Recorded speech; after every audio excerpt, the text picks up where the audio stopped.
Should be working. And there we go. Let me get my microphone in the right place. No, we'll do it live. Do it live. We're starting about an hour later than we expected, but I had a doctor's appointment that ran long, so that happens. That happened. Yeah, such as live. How are you doing today, son? I'm doing fantastic. Can't complain. How about yourself? I'm doing all right. I'm having a good day, other than the extra long doctor's appointment. But, you know, it's always good when you come back from the doctor's appointment without any new fears. Do you know what I mean? You come back and you're like, oh, I have fewer fears than I went there with. That's good. Yeah, so I think in general, that's a good experience when you go to the doctor. You come back and you feel better about life than you did before you went to the doctor. So. Oh, my imminent death is not so near the future as I believe. Well, that wasn't this particular doctor's appointment, but it is that kind of thing. Yeah, it's like, yeah, all right, great. That you know, that weird lump on my toe doesn't mean I'm going to have to cut my toe off. That's good. You've got it. I got 900 toes. Yeah. Fang Slice, welcome. Yeah. So, by the way, I hear there's some craziness coming your way, weather-wise. There's a yeah, potentially. What's the newest hurricane is Lee, I think. Yeah, Category 5. Have you been tracking it at all?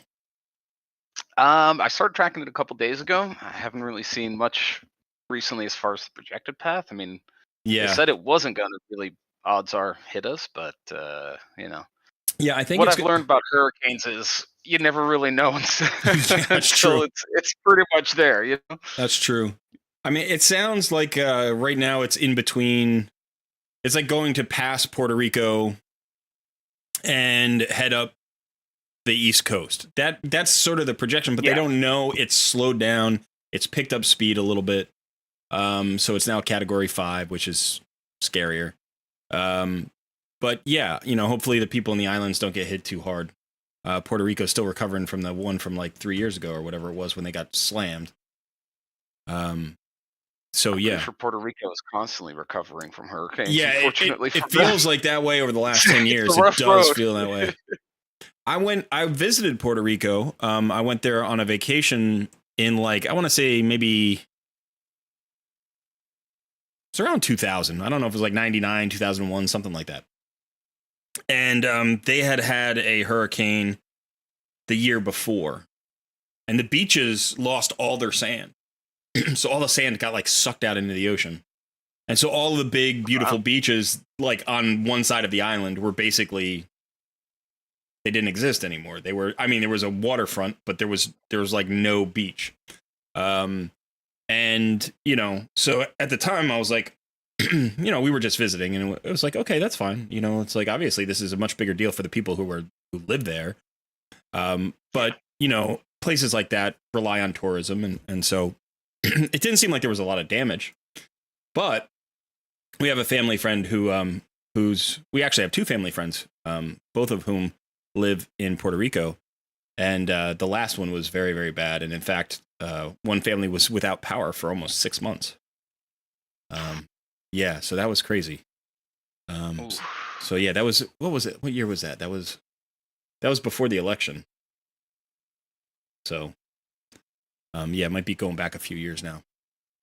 Yeah. But yeah, no, I think the longest we've been without power here is like a week or two. Yeah. For Superstorm Sandy, we were 6 months. Oof. Yeah. For Superstorm Sandy, we were without power for like 9 days, something like that. But there were parts of our state, parts of New England, that were down for a month. And that was a lot. Anyway, yeah, a way to start the stream on a downer there. Yeah. But I was just noticing that. I was reading that while I was sitting in the doctor's office. I was flicking through the news on my phone and I saw the hurricane stuff, and so I just wanted to check in with you, see if you were tracking it. But all right, let's say hello to the folks. Great Dane's here. Hey Dane, how you doing? Yeah, so Fang Slice, first time catching the stream. Glad docs went well, mate. Yes, the doc went well. It's all good. I had to get some blood drawn, so I've got some Band-Aids. That's another thing that happens with me at the doctor's is like I've got tricky veins sometimes, and the young woman who was doing the blood draw was a trainee, And so I almost said, hey, don't let the trainee practice on me because it's just not going to work. But I decided to let her give it a try, and of course it didn't work. And so yeah, so then I had to, so they had to stick me in both arms. They had to get the other person, the more senior tech to draw my blood. But yeah, so if you notice the Band-Aids, that's what they're from. All right. So why don't we check in? Why don't we check in with the accounts here? So let me just see. I don't even know what's going on with my OBS right now. Okay. So we've got my, let's see what account we've got up there. Yeah, we've got the NOOB versus Pro account going on. Now you are way ahead of me. It hasn't even been 3 weeks yet. We're on day 18 and you're like light years ahead of me. I'm getting crushed. I'm the pro and I'm getting it's not even close. It's kind of ridiculous what's happening right now. So why don't we take a look at your account first, because that's going to be the more exciting account. And then we'll go ahead and look at mine afterwards. So why don't you take us on a little tour? Why don't we start with your roster? How's your roster looking? Yeah, I mean it's doing all right so far. So I mean I've got my Kale 6-star, of course, main campaign farmer. We've got Wukong. I've got Deacon at 50. I was able to get my Fane to 6-star, so she's leveling right now to 60. And then yeah, I mean really for champions that I've built, that's kind of the main roster, and then I've focused a little bit on my Sylar, my Jamarsa, Anchorite, and my Apothecary are all three kind of my switch in between supports and heal. I've kind of found in this game, now that I've been playing it for a little while, sometimes you just throw in a different champion and stuff works. Yeah. Where it didn't work before. Yeah. You can bash your head in for 10 rounds and then just switch to champions every once or twice, and sooner or later you'll hit something. So it's a good trial and error method. It definitely works in this game.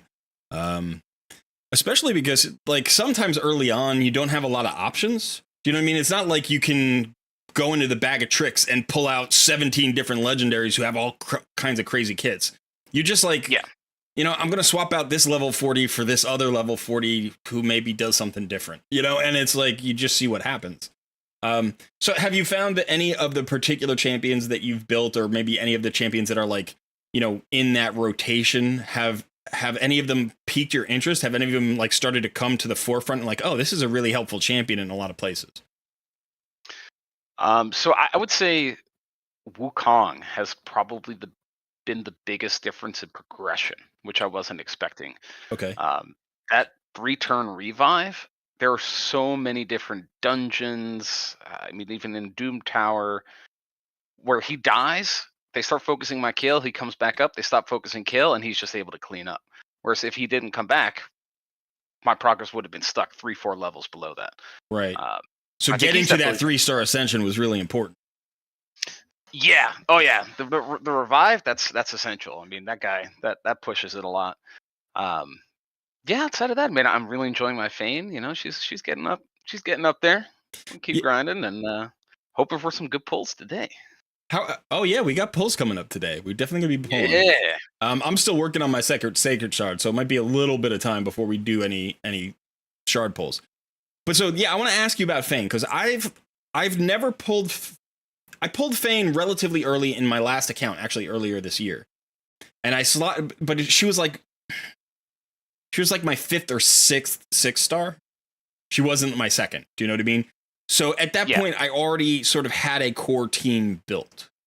Now she's an amazing clan boss champion, but based on her kit, she looks like she should be amazing in like Dragon. She should be amazing in like Fire Knight. She should be good in Fire Knight. Like, are you finding that she's a powerful like boss fighter, like boss killer everywhere, or is it kind of like you're still trying to figure out how to work her? I think now that she's hit 6-star and just those additional kind of base stats and me having more kind of capable supports and healers to keep her going, she generally sticks around a lot longer than I expect her to, and she does pretty decent damage. Okay. And especially even with having Deacon in there and his leech on stuff, plus her gear sucks kind of right now. Like she has 2 lifesteal pieces and she doesn't actually have the lifesteal set. Right. Right. But it's just because it's the best stats, and I don't have anything better Yeah, to yeah, replace yeah. it with. Um, but yeah, I mean, she heals so much. She's got the blood ring on her to keep his shield on. Yeah, she's been rocking it. I'm really liking her.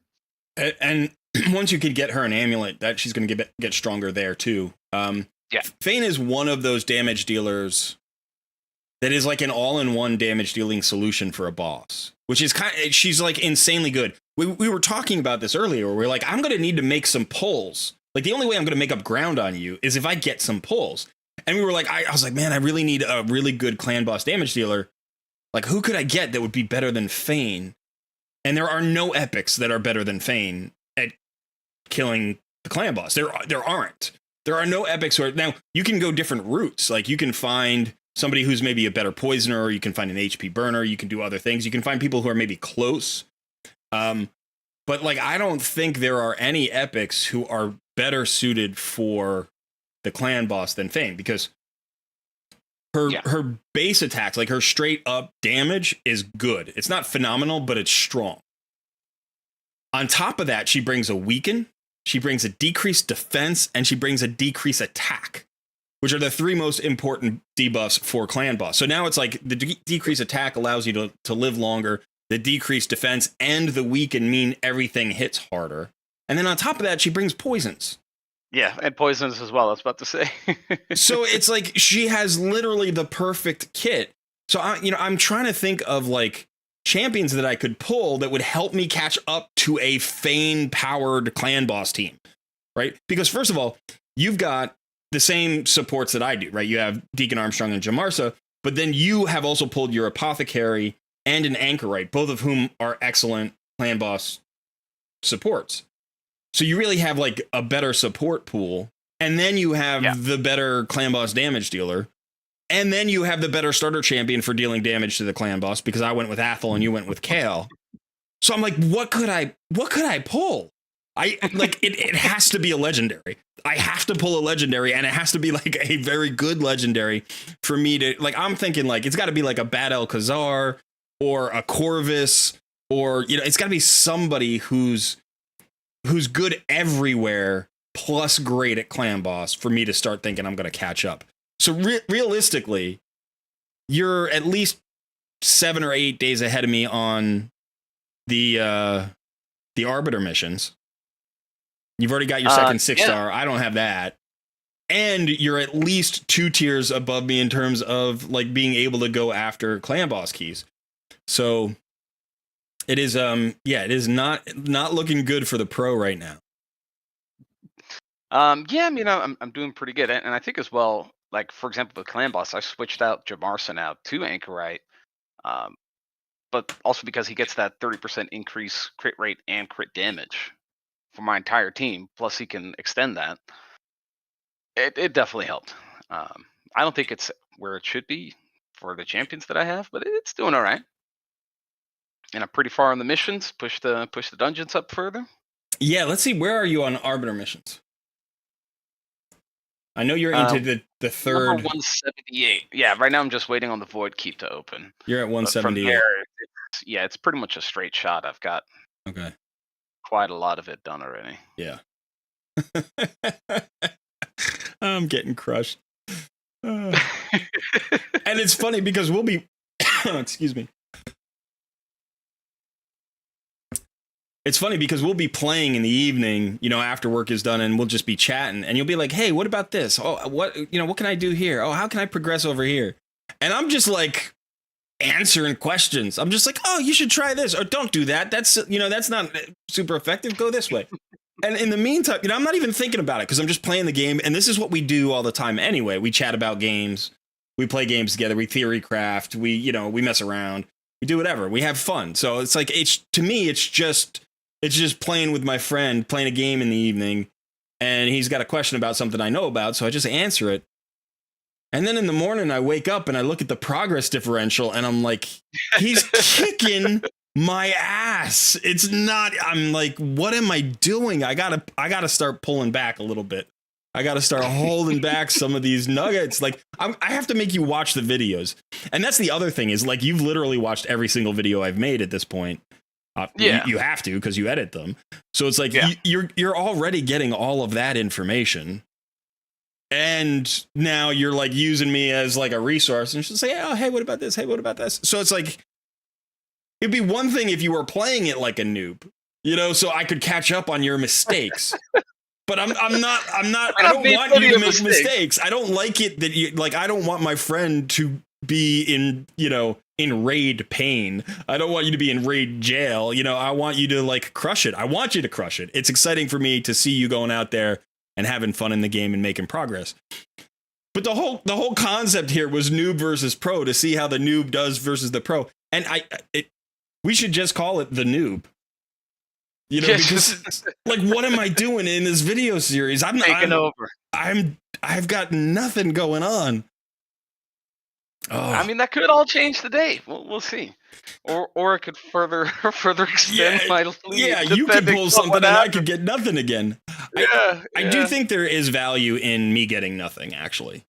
Like, I'm kind of okay with it. I was thinking about this the other day, and I've thought about this a couple of times since this has sort of started to unfold, which is that it's good for me to struggle, because that's relatable. There are a lot of people out there who don't get the pulls that you've gotten. Most people don't start with the champions that you've started with. I wouldn't say like you've gotten super lucky. I would say you're slightly above average in terms of your luck, right? So far. Because there are definitely people who, like, we have somebody in your clan who pulled one primal shard today or yesterday and got a mythical champion.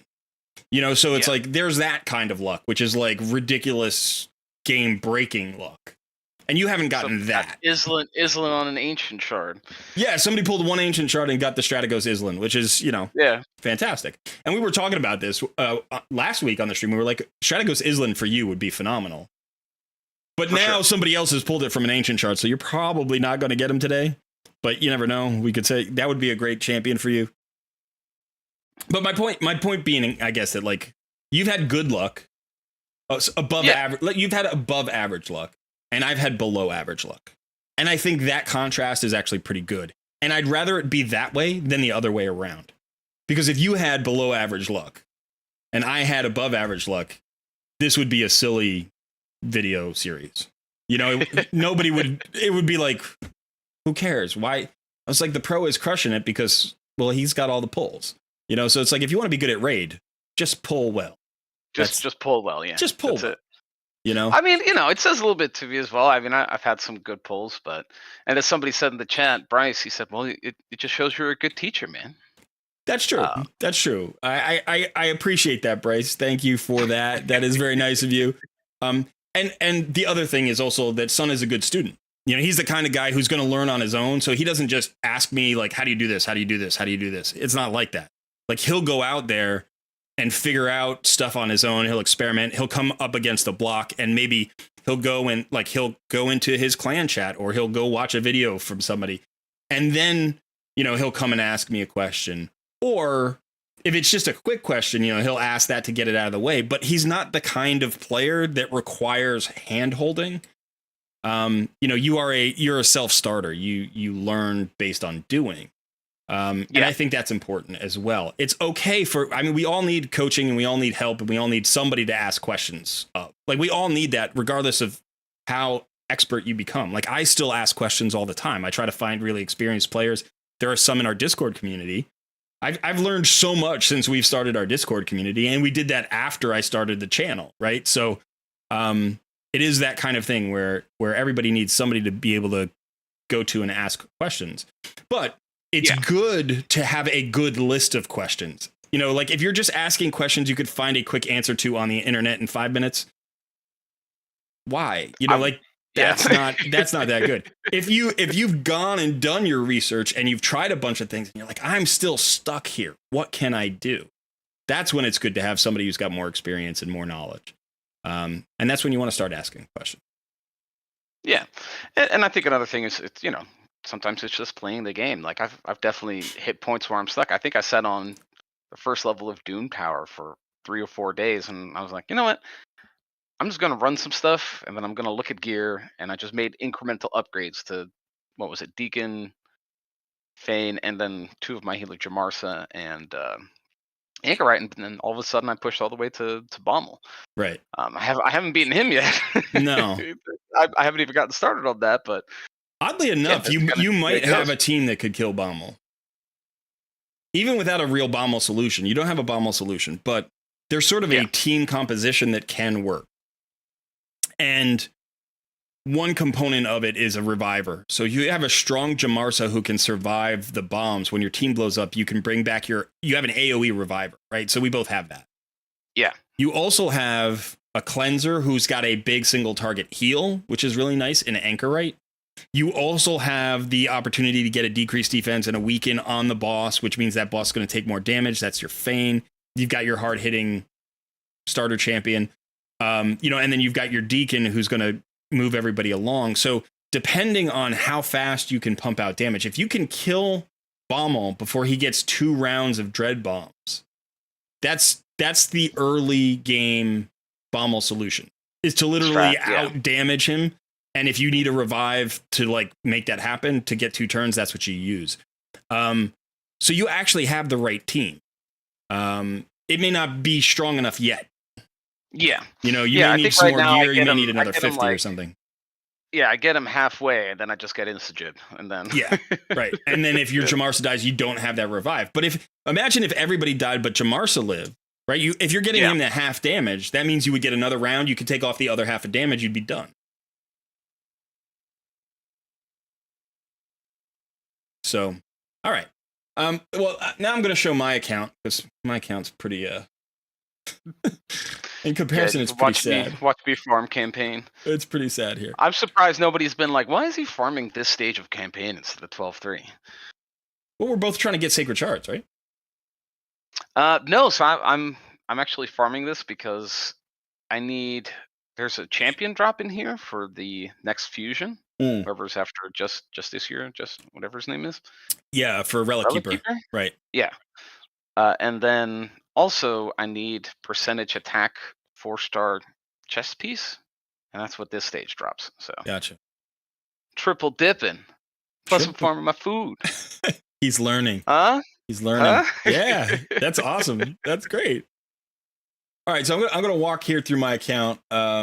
So I'm actually gonna take you off the screen just so people can see a little bit more of the screen. And okay, so I just hit level 42, so some things just unlocked. Like I think Iron Twins just unlocked, and the Altar of Souls just unlocked for me. So that's new. But if we look at my missions, my Arbiter missions, you can see you can't actually see there. Let me see. Yeah, I am still 18 away from this Sacred Shard here, which is really frustrating. I was hoping to be there by this event, but that's not going to happen. So I am well behind where Sun is on my Arbiter missions. And one of the reasons is I got stuck. I've left this one, get 4 rank 5 champions. That's fine. I can do that. That's not a problem. But there's this win greater void potions. And so I just missed the last void. Like I didn't get here in time last week. So I had to wait 6 days. I'm still waiting for this void keep to open. So that's 6 days of Sun progressing without me doing anything. Yeah, so, I'm like 45 quests ahead. Yeah, from there. So that's... And then I'm waiting for the void keep too. So that's going to be another cycle for you. Right. At least. Oh, rough. Yeah. So I'm a good week behind you on that, just because I'm 1 full potion keep cycle behind you. And I'm not going to be spending gems to do that. So as far as my roster is concerned, maybe I should just keep myself out of the way. So yeah, I don't have another go-to champion. Really, I've brought my Jamarsa up to 50. I think you're still running yours at 40, correct? Yeah, I was actually going to ask why you brought her up to 50. I brought her up to 50 for a couple of reasons. One thing is I ascended her, so she has her passive now, which whenever an ally uses an active skill, has a 20% chance of decreasing the cooldown of that skill by 1 turn. You can get this to a 1-turn cooldown if you book her out. The reason I leveled her to 50 is because I needed to take somebody to 50. And it felt like she was going to be useful for me in arena, in clan boss. Like, if I'm using her at 40 and she's my reviver and she's the squishiest champion on my team, she's not really a great reviver. So I ran her up to 50 so that she would be more durable and could play that reviver role. So you can see here she's got 25k HP. She's got 1300 defense. So when you compare her to say well, I don't really have anybody built at 40. But let's look at like Wukong. Like okay, Wukong only has 18k HP versus Jamarsa's 26, almost 26.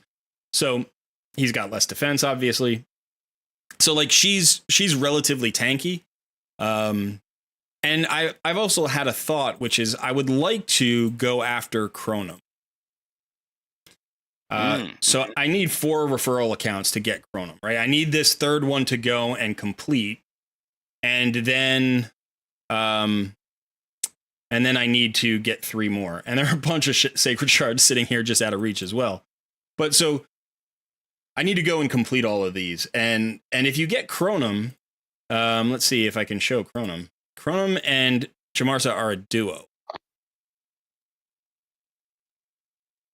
Where is he? Here he is. And so he has a couple of benefits if you have Jamarsa on the team. And she has a couple of benefits if you have Chronum on the team. So potentially, if I want to go after him, and I may need to, like this may be desperation time where I have to start, like if in another 2 weeks, if you're just way out in front of me, like I can barely see you on the horizon, I'm just going to start crushing referral accounts and I'm going to get my Chronum and I'm going to pull him out. And that's going to solve my clan boss problem because he is a top tier clan boss damage dealer. So yeah, he's got HP burns and he activates the HP burns and he's got turn meter fill and he does all this cool stuff with Jamarsa. So, and he's got great stats and yeah, just he would be a good solution for my team. Now, I don't know if that's reasonable.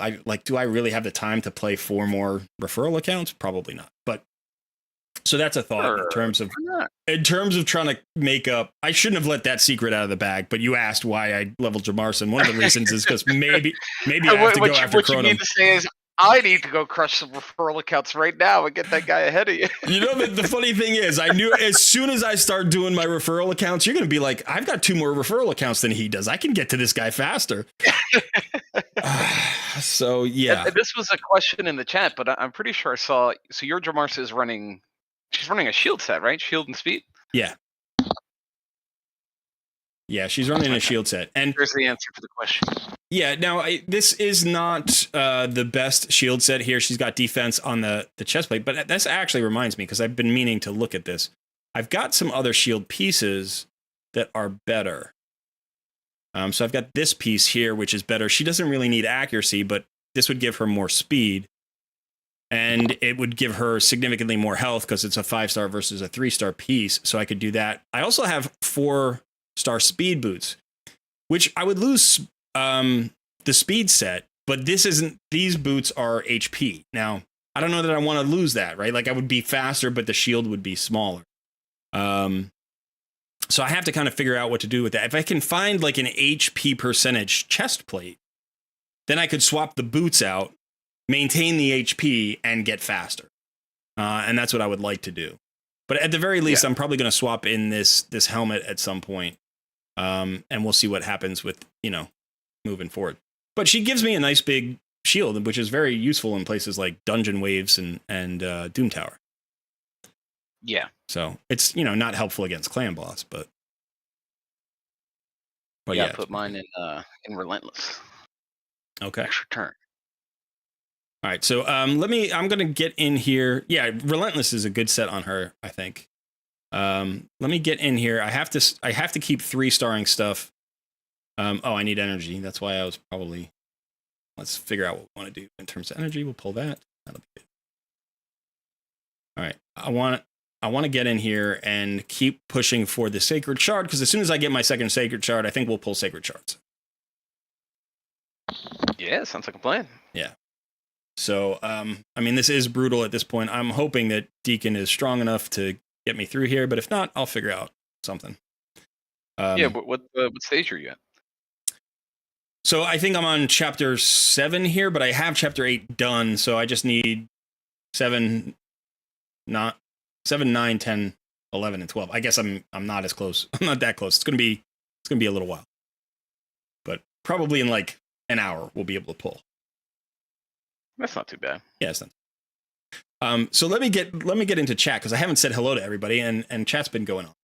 So Bryce says, "Sup guys? Hey, we got Mr. Fudan in the crowd. Look at me, I killed a Doom Tower boss. Congratulations, that's a big deal." We've got Kate of the Dead. Evening, all the people. Evening, Kate. Who else do we have here? We've got Why So Serious. Just pull cardio. Is that a command? Just pull cardio, or did you just pull cardio?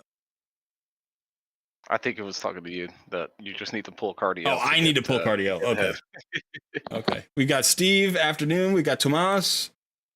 Welcome back. I don't know. We got some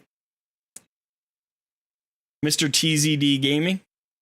Yo, Colred. Welcome. Did I see your comment about Mythical Mercy on my video? If you're talking about the video from this morning, no, I had a doctor's appointment today, so I have not seen any of the comments on my most recent video. But I will try to get to them this evening. Knock, welcome. You should already know all the questions. Alex, welcome. Go Team Sun, he says. Okay. Andre Schneider is back. I'm currently doing my self-referrals. It takes so long. Yes, it does. It does take a long time. All right. Well, welcome to everybody. Glad you're back. Yeah, we've got a bunch of exciting things coming up, actually. So maybe as I go through this, as I farm, I'll let people know sort of some things that we were planning. Let me bring Sun back. We shouldn't have him off the screen for this long. People like to see you. Oh, and I'm hiding away. But I'll be there in 2 seconds. Okay. So yeah, we'll just look at your Jamarsa for a while.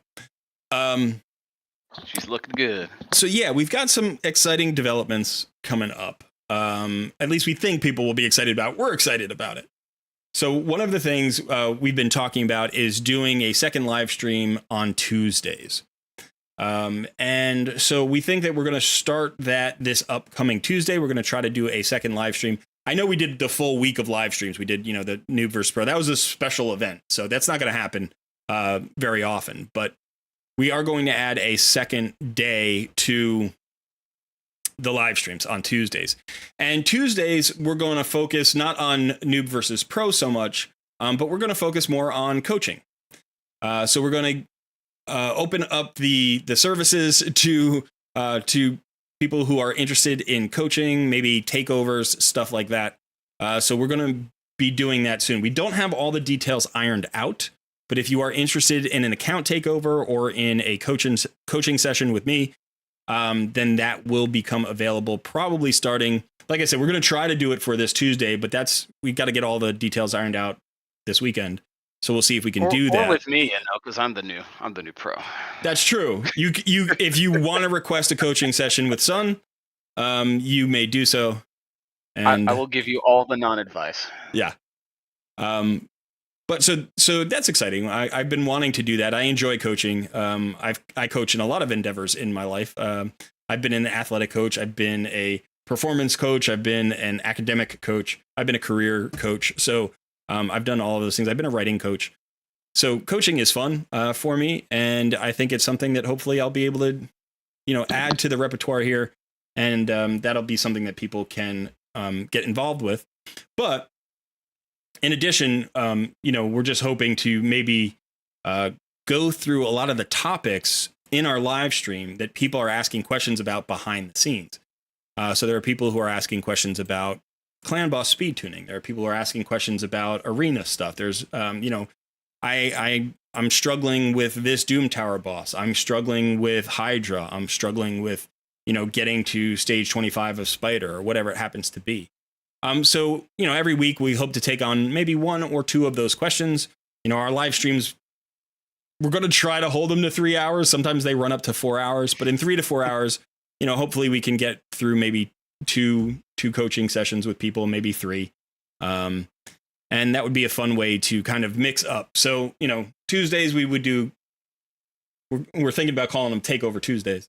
So we do Takeover Tuesdays. And then on Fridays, we stick with our NOOB vs PRO stuff. So you guys can come back here and find us and track just how badly Sun is crushing me and my spirit and my will to play this game on a daily basis.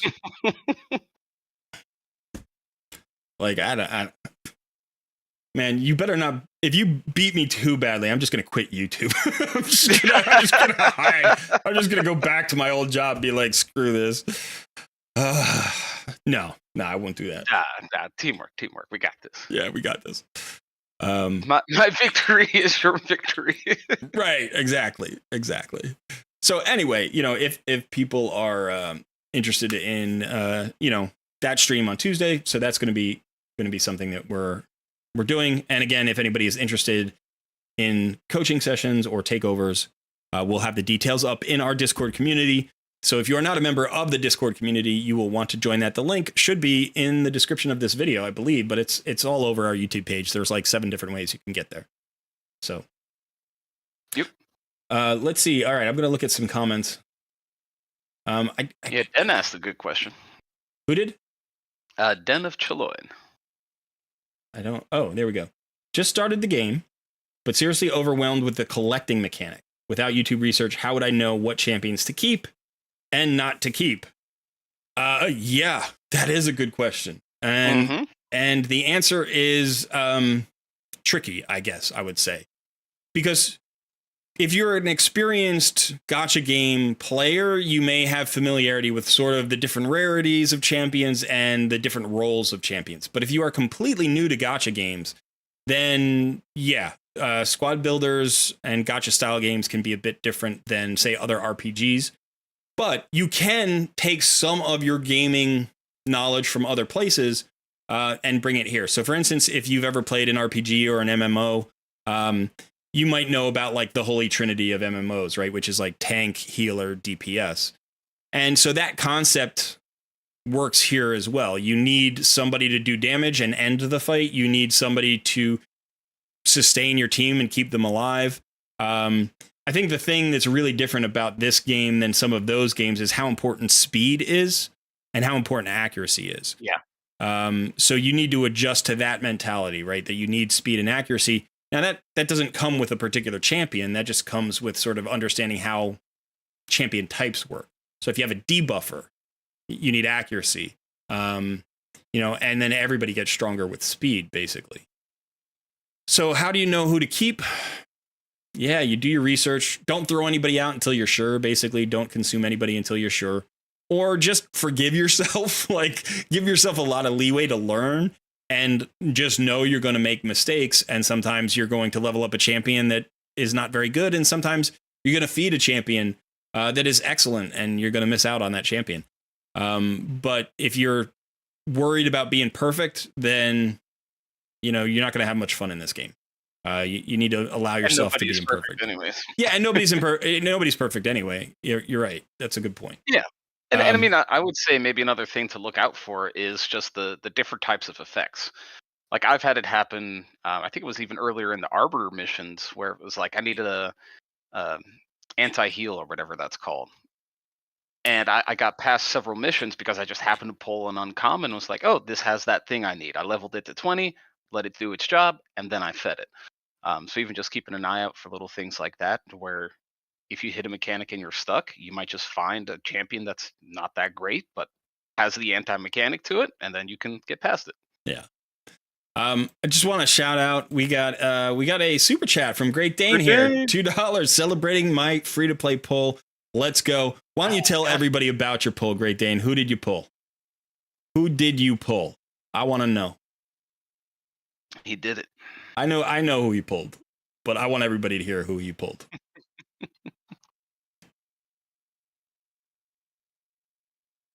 But thank you for the super chat, by the way.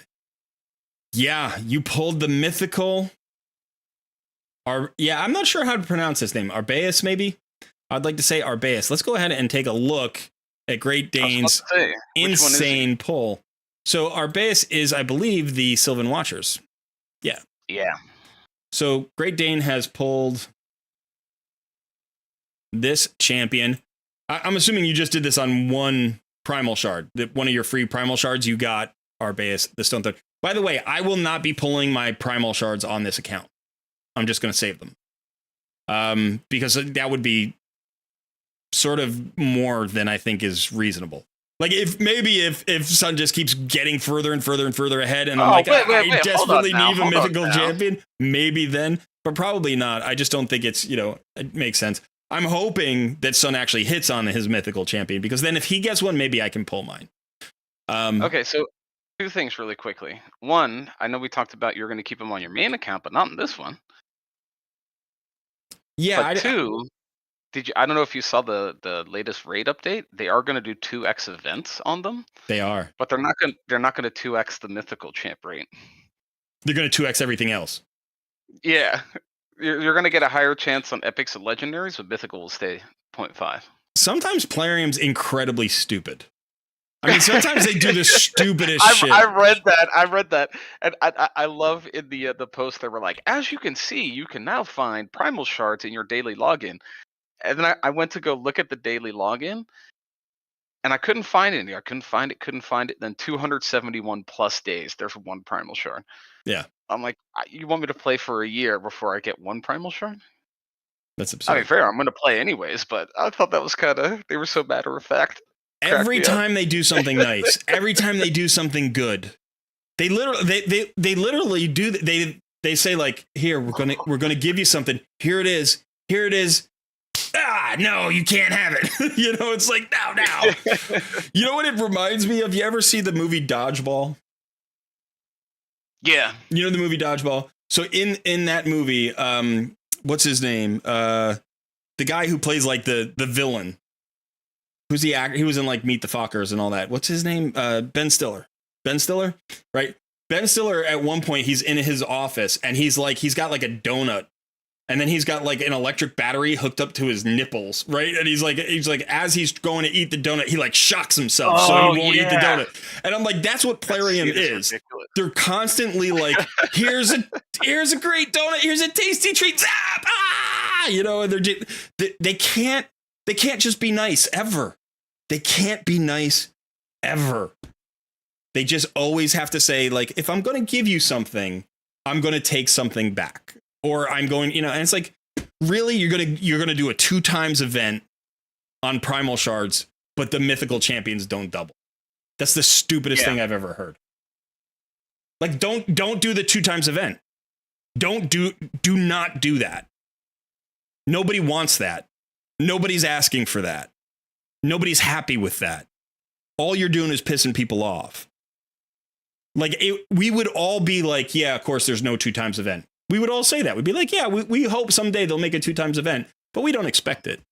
But as soon as they do it and they're like, yeah, but no mythical champions, we're like, oh my God. It's such a good game. You've made such a good game. Stop messing with us. Yeah, it's brutal. Anyway, Great Dane, congratulations on your pull, man. Congratulations on your pull. She's a fantastic champion. Ally speed in all battles, 25%. She's a healer and a support, and then you flip her around, and she's this like big walking tree, I am Groot kind of thing. And I don't know what she does, but she's got great stats. She's got 24,000 HP, 1,300 defense, 100 speed, 20 accuracy, which is like a nice bit of accuracy. She a debuffer? Well, she places leech and HP burn, so yeah. So you'll have to tell me about it. You'll have to tell me about that champion. For right now, I need to get over my anger at Plarium. I need to move on with my life here. All right, I'm buying that shield guard. I have decided to run up a shield guard, so I have so few good champions, I may as well.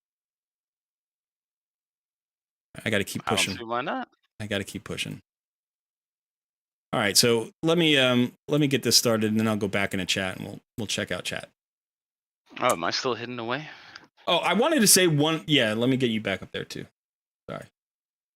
So I wanted to say one last thing to Den of Chiloid there, which is that the best thing you can do early in the game to find out what champions are good and what champions are not good is go find some good tier lists. There's one at hellhades.com. There's another one at Aftershock United. There's a third one at ayumilove.net, I think. It's also .com. You can use all 3 of those. So yeah, hellhades.com, Aftershock United GG, I think, and a Yumi Love, which is AYUMILOVE.net. And they all have good tier lists, and none of them are perfect, but they'll at least give you an idea about who's good where, and that will start to help you figure out stuff. Yep. Sure.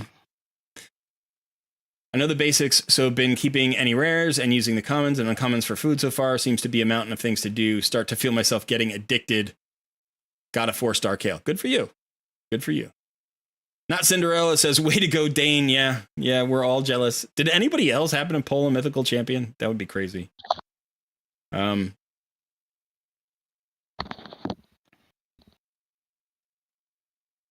know at least that one and another one in our Discord. Alex says, apparently pull they Mark just. Go ahead. I was just gonna say, Bryce looks like they just removed the sacred shard in place for mythical in the daily login. Yeah, that sounds about right. That's actually a trade down. I'd rather have a sacred shard. I think it's supposed to be a. Oh yeah, it was a sacred. Yeah. Getting rid of a sacred and putting a primal shard in its place, that's not an improvement. That's actually worse for us. That makes me mad. Because like if you think about a sacred, so sacred, you do have a 2x event, and you would have a 12% chance of getting a legendary from it, versus a 0.5% chance of getting a mythical from a primal shard, right? And the power difference between like your average rare and your average mythical, there's a gap. But is that mythical 12 worth 12 legendary champions? Or actually it would be 24 legendary champions, right? Because it's 12% versus 0.5%. So if you pulled 24 legendaries, my guess is amongst those 24 legendaries, you would get, say, 5 really good ones, and the combined power of just those 5 would outweigh any mythical you could pull. You know, whatever. I'm just so... Enjoy it. Bathe in the hate. I mean, if anybody watched my video from this morning, I think that they've done an excellent job, which I'm not surprised about. I think they've done an excellent job of balancing the champions. The champions look balanced, surprisingly. Like, you bring in an extra rarity above Void Legendary, and you're like, these are now the most powerful champions in the game. And the first thing you worry about is power creep. Like, it's going to, like, the game's going to explode. It's going to ruin everything. It's going to devalue all of my champions that I've spent 2 years, or 3 years or 4 years, collecting. And I don't think they did that. I think they avoided that pitfall. The power creep is not absurd. It's very reasonable, and it feels in keeping with sort of the systems that they've already put in place. And then they go and make a single shard $50. And then they give you a 0.5% of 1% chance of getting one. And then they say no 2x events. And then they make you like have to do Hydra Clash to farm the quartz at ridiculous return rates. Like it's going to take most people 2 months to save up for 1 shard to get 1 pull on a 0.5% chance. It's like you do all this work to make them balanced champions, and then you don't give them to anybody unless they spend it. I mean, the analysis that I did is going to be $1,700. It would be $1,700 to get 1 champion on the best, like, pack rate, right? In terms of the money. Like, if you're buying the most cost efficient packs, it's still going to cost you $1,700 to average 1 champion, because you could miss and get into their mercy system, and the mercy system is so broken that it's almost like no mercy system at all. I need more energy.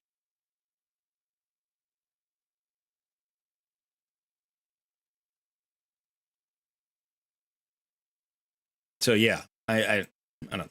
Anyway, I'm excited about the champions themselves. I think it'll be really cool, but everything else seems like a mess. Everything else seems like a mess.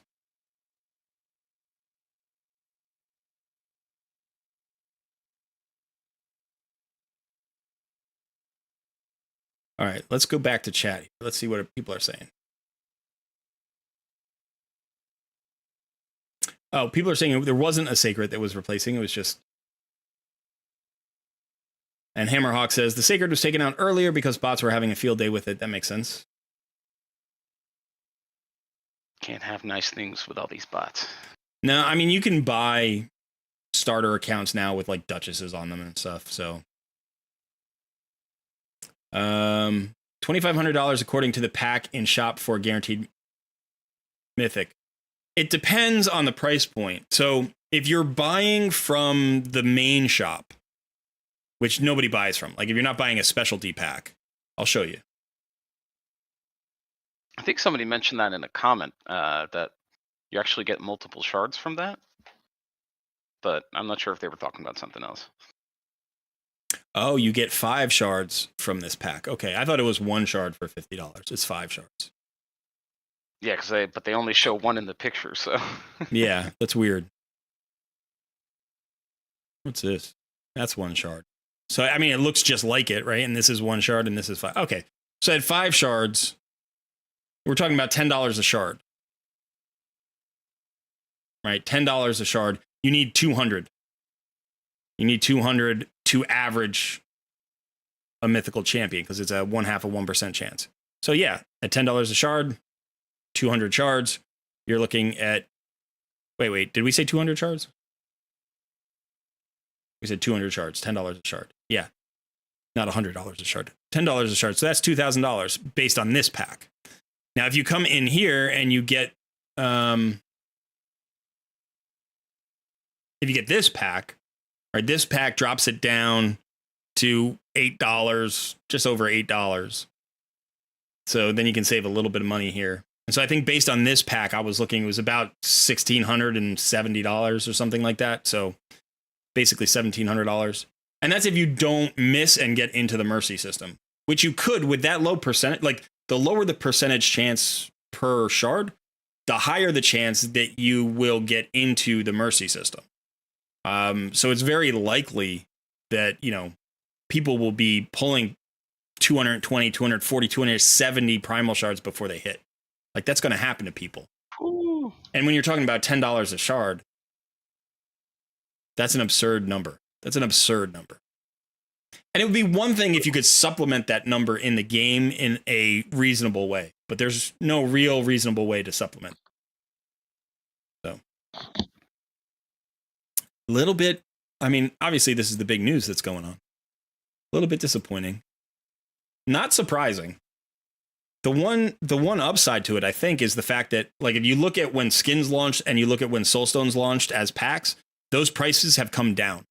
And they came down because people refused to buy them at the price point. So if people refuse, like if the whales and krakens refuse to buy these packs, in a month's time, they may be down 30% in cost, you know, or 40% or 50% in cost. And if that happens, if we get down to somewhere around, say, $3 to $4 a shard, now it starts to feel more in keeping with where the power like level is. You know, because if you're comparing it to let's say you're comparing it to a void shard, because it's got the same rate of, you know, right, we have the same rate of pulling a void legendary as we have of pulling a mythic or a mythical champion. So in that way, you know, maybe is it slightly better than a void shard, slightly worse than a void shard? It's hard to say. I think it's maybe even slightly worse than a void shard because a void shard has a 2x event.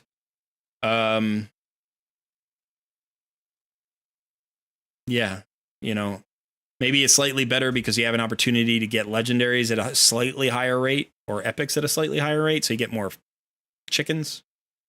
But it's around the value of a void shard. So it should be around the cost of a void shard. Now, obviously, it's not going to start out that way, right? Because they launched a new feature, so they're going to overprice it. Yeah, would be nice. Oh, I only made it to turn 16. Turn 16. Doing my clan boss on hard. Gotcha. Yeah. All right. Let's see what chat has to say.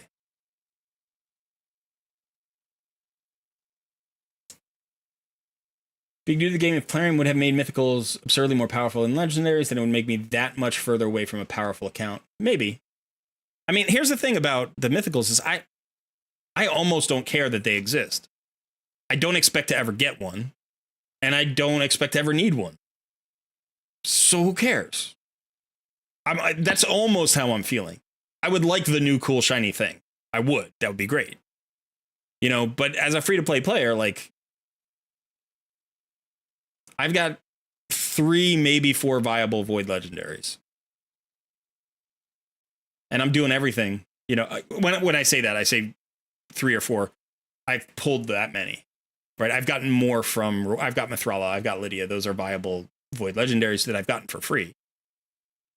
But, you know, I've pulled Cardiel, I've pulled Allele, who's actually really great. I just pulled Tamesia, who's pretty phenomenal. And I have, who's my other void legendary that I've been, I'm blanking. Don't ask me. Yeah, well, now I'm thinking Mithrala and Lydia. I'm thinking Arbiter. It's like, but who else do I just got Yukaro recently. I know that I have Little Miss Annie, who I'm not using. I know that I have Supreme Alhaine, who I'm not really using right now. Not that they're bad champions. I can't level up every champion. I'm trying to think. I've pulled another void legendary. Oh, Raglan I've pulled. I don't use. Anyway, I don't remember. I'll have to go look in a minute, though, because that's going to bother me.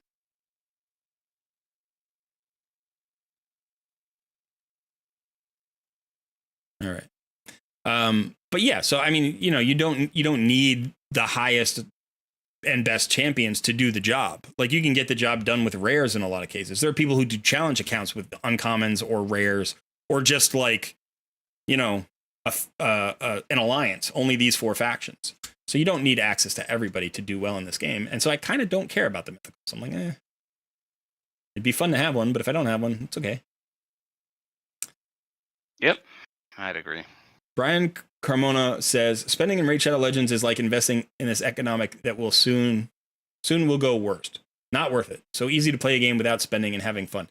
Yeah, and the way I see gaming, the way I'd like to see gaming, is that we spend on games in ways that are mutually beneficial to us and to the game producers, the game publishers. So rather than it being sort of a one-way street, which in a lot of cases is like, we just give tons of money to game, you know, companies and we get very little back for it. I would like to see that stop. We don't have to, like, it's not about power, right? It doesn't have to be about power. It just has to be about sort of value. So if you have a game where, you know, convenience is hidden behind a paywall, that's punitive. That's unfriendly, right? That only benefits the game company. That doesn't benefit the player base, because you're paying to get a convenience that should be in the base game anyway. But I like the idea of subscription-based fees. I like the idea of paying a game $15 a month to get access to an entire game that stays there forever and that I love playing. And it's like, I don't mind spending I spend $15 a month on Netflix, right? I don't mind a subscription fee. I don't mind paying for, you know, I don't know, a $69.99 or $89.99 or whatever if I get, you know, a full copy of a game and I now own it forever and I can play it forever, and there's no extra DLC content that I have to get to enjoy the game, or there's no extra, you know, subscription fee that I have to pay in addition to that. Like, either give me a free game that I can pay you for every once in a while and the payments make sense, or charge me to play your game right up front. Don't lie to me and say, you know, this is a free to play game, we don't really want your money, and then try to gouge me for every penny I have.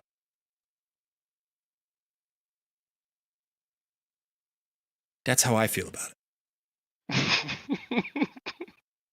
1 penny at a time. 1 penny at a time. It's like every penny.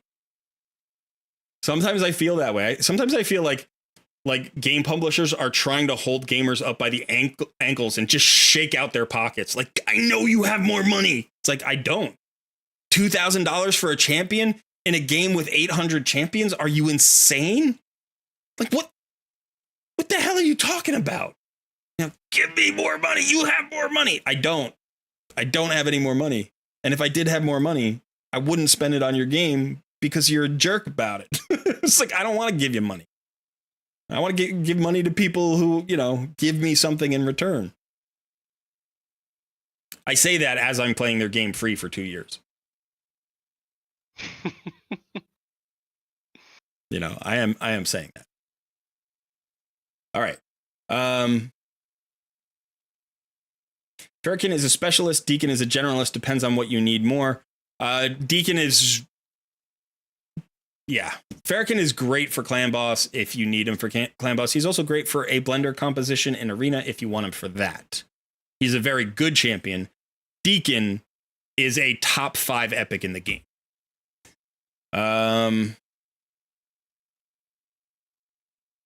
Steve says, well, I'm free to play, so I don't care about packs. The champs aren't going to change anything, really. It would be cool, but that's it. That's exactly where I'm living, Steve. So you and I are on the same wavelength here.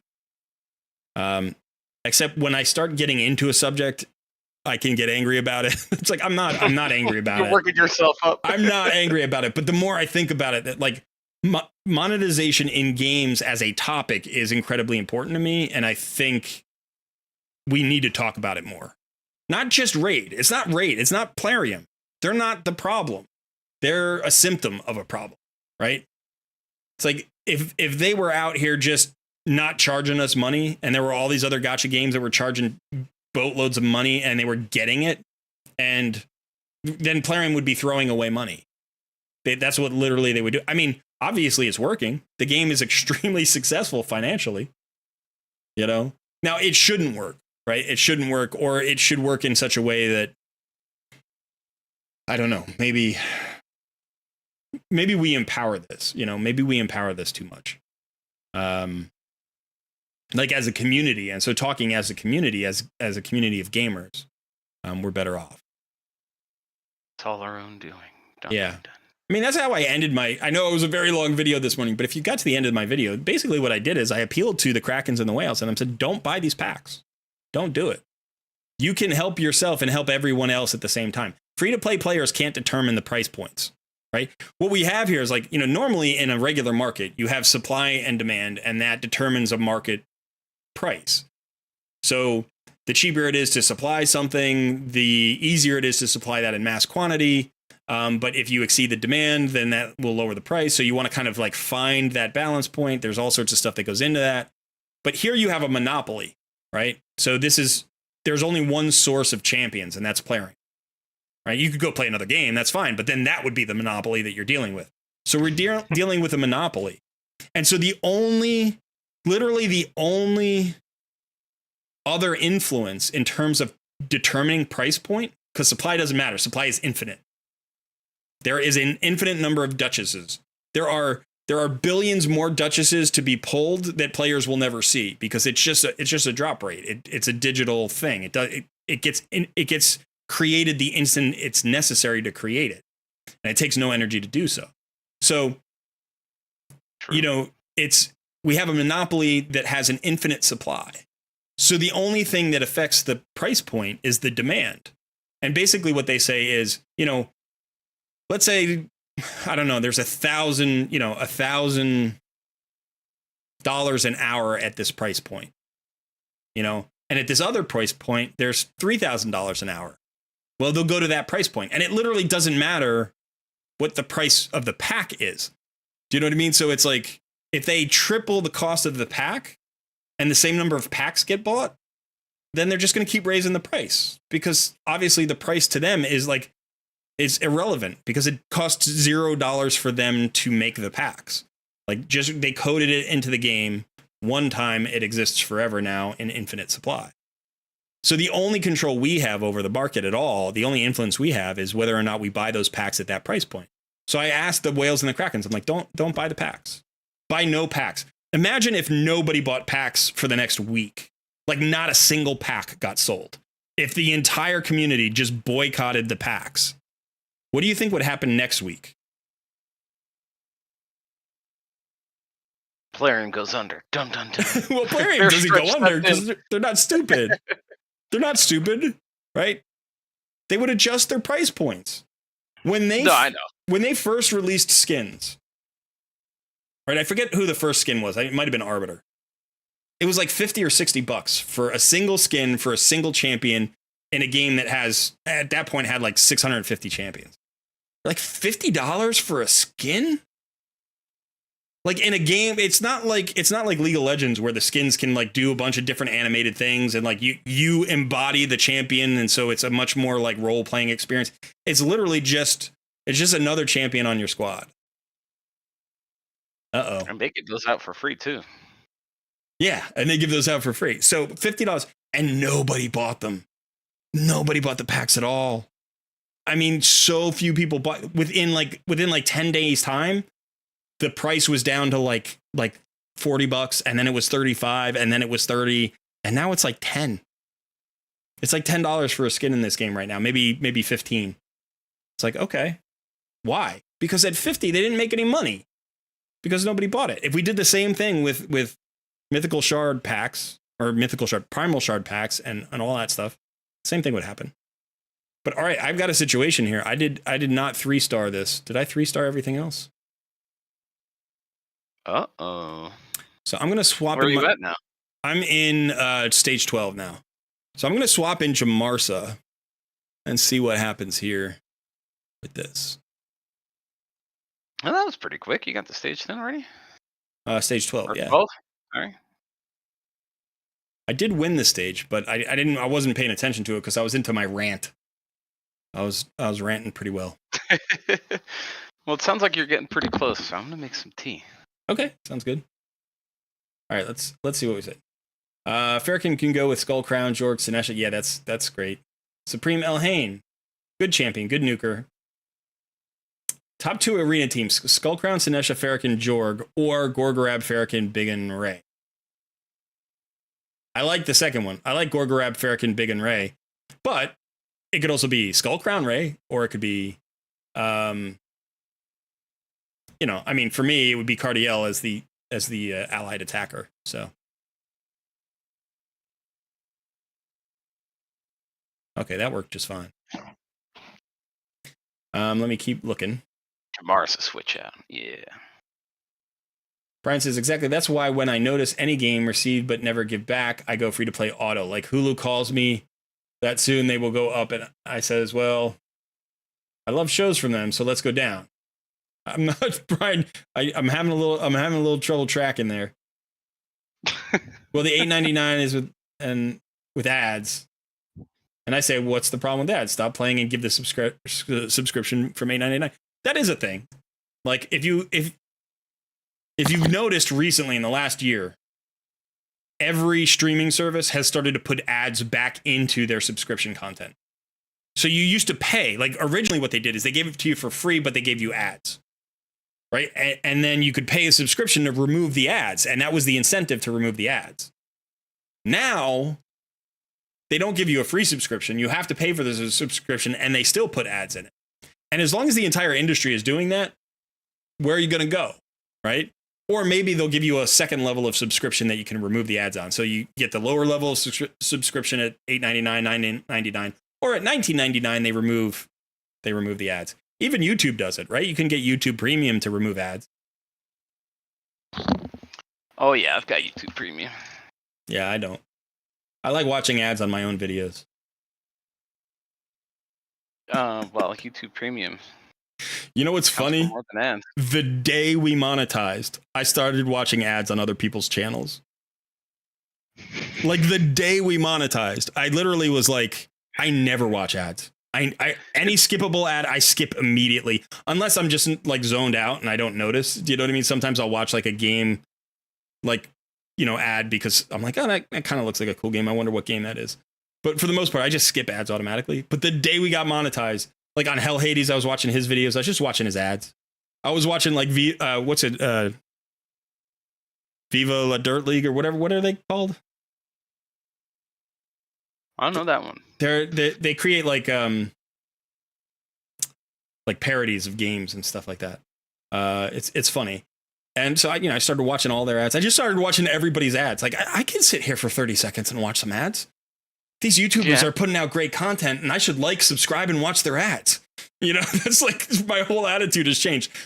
2 months ago, you couldn't pay me to watch an ad for a YouTuber. You know, and now I'm like, these guys are working hard. These guys are working really hard. I need to watch their ads. It's so funny. I've kind of found myself doing the same. So I have YouTube Premium, and I don't know if anybody else does this, but sometimes I'll see a video and I don't want it to screw up my algorithm on my YouTube, so I'll watch it in like incognito. Yeah. To see if I like it. But then an ad plays because it doesn't count my YouTube Premium. I'm like, yeah, I'll watch this ad. Because I'm like, I hope other people will do that. Now that it's it's a direct link. Now I know the feel. Those ads are something. Kieran Kiston says, hey, Culver, just stopped by to say hi. Well, hello back. Arcane Gaming is back today. You guys are cheating cheaters. I just watched day 11. Now it's day 18. Stop using time machines. That was a week ago. That's how days work. Every week you get 7 more days. There's an episode number and a day number. That's sort of what it is. So the day number is our login day number. So whatever day we're logged into, that's the day that we're going to record on the video title. And then the episode is just how many episodes of this stream we've done. I feel like I didn't have to explain that. Did I have to explain that? I probably didn't have to explain that. You know, sometimes we just like explanations for the sake of them. I also over-explain everything. I mean, if you've watched my videos, you know what I mean. Don't even.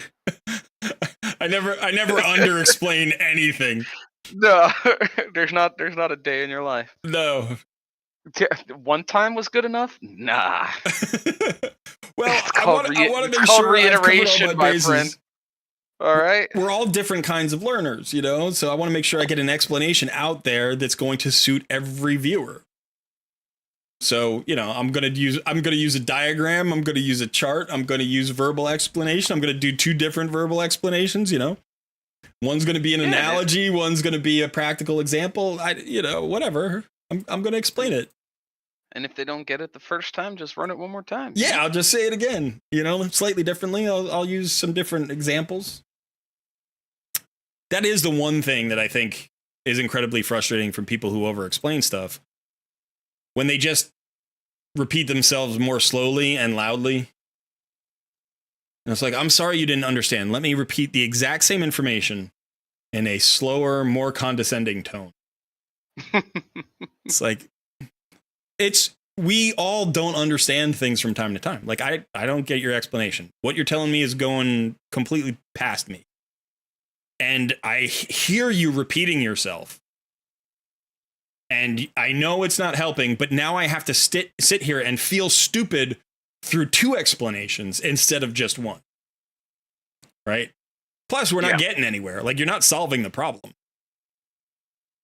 I think the other equivalent of that drives me nuts, and I don't know if this gets to you, Sun, is when you ask somebody to repeat themselves because you didn't hear them because they were mumbling or talking too quietly, and then they just mumble quietly through the second repetition. Like, they'll repeat themselves, but they'll just, be like, hey, so, I called you this morning and you didn't pick up. Well, were you busy? What was going on? And they would just be like, I was at the thing. And you're like, yeah, I didn't catch that. Like, oh, I was at the thing. What? I was like, I can't. No, I had to drive my mother to work. It's like, well, you could have just said that. Yeah, I'm already half deaf. I can't stand that. Yeah, it drives me nuts. Shock asks, wonder how much Sun has seen your videos. LOL. Yeah, I'm laughing. I'm laughing too. I've seen them so much. If you've watched the video, I've watched it 3 times over.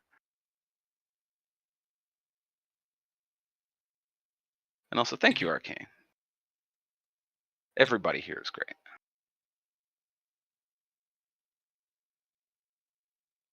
Brian, yeah, that selling convenience is a slippery slope. When it's like selling the instant level, like up, WoW does that, right? Where you can just buy a max level tune like instantly. And I think for a game like WoW, it makes sense because so many of their players have been playing for years and years and years. They don't need to go through the process of leveling from 1 to 120 or whatever the heck the cap is, 140. They don't need to do that. It takes forever. It takes, hundreds of hours to do that. And as the level cap has been raised and raised and raised, it takes longer and longer and longer to do that. So giving that convenience to players is good. I think, in a lot of MMOs, they give additional convenience. They give XP boosts. They give, they lower the XP rate, or they lower the XP requirements, they like rejigger everything so that it's a little bit more friendly so you can level more quickly. And but it is a slippery slope, right? Because in a game like this, it's like, nobody wants champions to be sold directly. Like $150, you can have this epic. It's like, nobody wants that. But we kind of also want that, right? Because it would be nice. Like, that's what the mercy system is. The mercy system is a guaranteed maximum price point. Right? If you look at, like, I'll show you right now. Like, we just go in here and we look at the the mercy system. Reiteration. I'm going to over-explain this. You can get on board or get out of the way. Like, this is coming. Get ready for it. All right. So, like, it doesn't matter which shard, but whatever shard it is. So let's just look at ancient shards. And we're like, okay, so after 200 summons without a legendary, we enter mercy, and we know that it's a 5% chance increase. So at 220 shards, we're guaranteed to get a legendary. So if you just calculate the price of an ancient shard, say it's 50 cents. I don't know what it is. I have no idea. But if it's 50 cents, then you're never spending more than $110 to get a legendary. Now, you don't know what legendary you're getting, but that gives you a price point for a maximum price point to pull a legendary is $110. It might be lower for sacred shards. I have no idea. Again, I don't spend money. But that's what a mercy system is. It's basically saying we're not going to let chance dictate, like, for some players that a legendary costs $12 and for others it costs $1,200. Like that, we don't think that's fair. So we put a maximum on it. So we are kind of just buying, if we're buying shards, we're buying champions. But we're not buying specific champions. Now, if I could go out and say, hey, for $500 you can have a geomancer. Like, just get a geomancer. $499.99, which is what it would be, right? It'd never be $500. $500 you could have a geomancer. At least I would say, well, I know what I'm getting and I know what the price is and I can determine if the value is worth it. But the gambling mechanic is both what makes the pulls exciting and what makes it profitable for player aim, because you can pull triplicates of a crap legendary and never get the good one that you're trying for, right? Mac Chan is a content creator. He's spent, like, I don't know, maybe $50,000 in the game. He just quit. Like, he at least quit spending, but I think he quit raid with this whole mythic thing, because he was like, he went out and pulled 1,500 ancient shards on a 10 times event to try to get, like, a Kymar. Guy has spent $50,000 on the game, doesn't have a Kymar. And he pulled 1,500 shards during a 10 times event and didn't get a Kymar. And he's like, if you just told me that a Kymar costs $1,000, I would have given you $1,000 to get a Kymar. So on the one hand, the gambling aspect is, like, exciting and awesome, and it's the thing that gets us the rush. And it's also just depressing, right? It's like, I would rather spend $1,000 on a champion, which is absurd. But people would pay it. They'd be like, yeah, $1,000 for a champion. Okay, here's $1,000. Give me my champion. And they would pay it on day one of the account. They'd be like, I'd rather spend $1,000 on day one and have this super empowered account than have to go through the process of, like, grinding it up in the game. So how do you have those players, and how do you keep those players satisfied? And then a player like me satisfied, where I don't want to buy any champion. I would rather the game not sell champions at all. Right? I'll pay you for a subscription. I'll pay you $15 a month to play raid. I would happily do that. Give me all my champions for free. Like, I have to earn them, but I don't have to pay for them.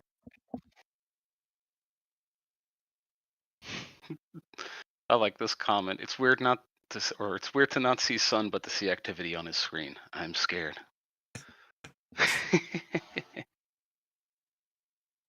It's because I have a wireless headset and remote access to my PC, so I could go anywhere in my house and still still do this thing. All right, so I think I completed. Did I complete all the? No, I must be missing one. I did. I missed on one floor here. Let's see if I can get this one. Can I manual it just to make sure?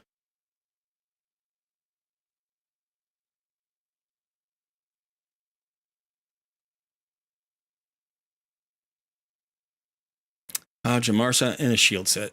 She does work for me.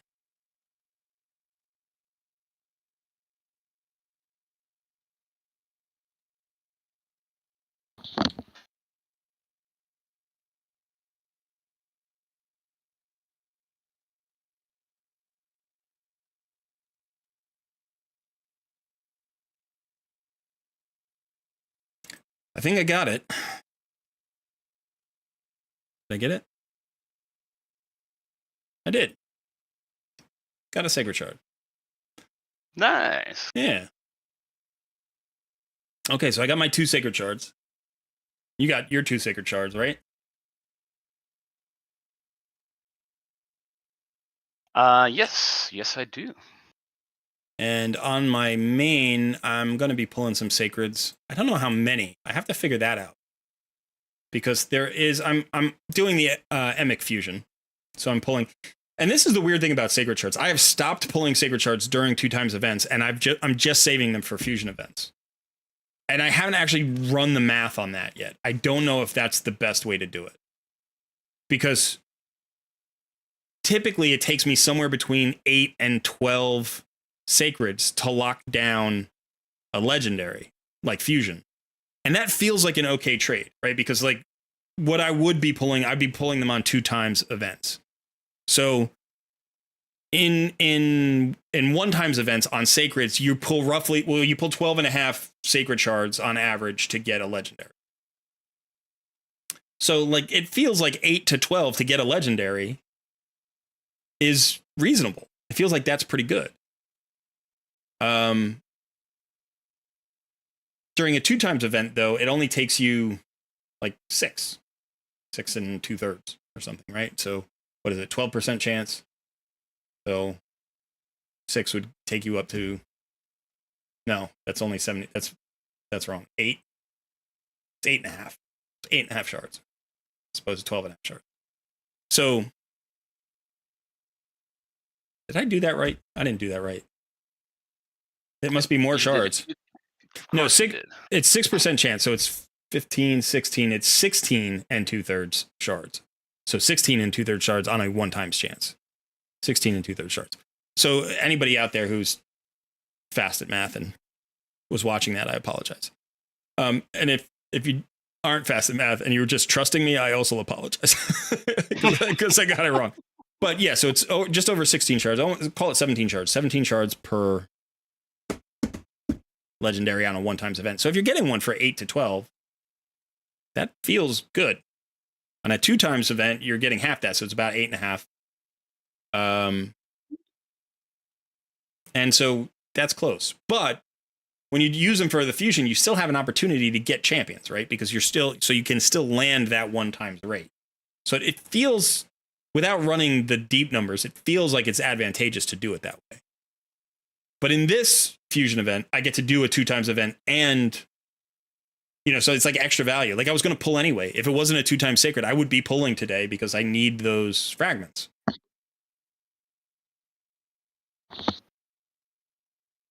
So let me take a quick look at the point totals here. What do we have going on today right now? We have the Champion Chase. We have Fire Knight Turn Attack, which is not part of the fusion. That's for a skin. We've got a Dragon Tournament, which I completed already. I'm in 3rd position there. Maybe I should go for 2nd. That'd be nice. So we've got an Ice Golem Tournament coming up tomorrow. We've got a Classic Arena Takedown coming up tomorrow. And we have the 3rd Dungeon Divers event coming up tomorrow, which I hate. These Dungeon Divers events have been a pain in the butt. Is anybody doing the fusion, by the way? Let me just ask chat. Is anybody else doing the fusion? because I'm doing the fusion, and I don't think the fusion's been particularly hard, but the dungeon divers have been hard. Everything else has been easy. The dungeon divers has been really tricky.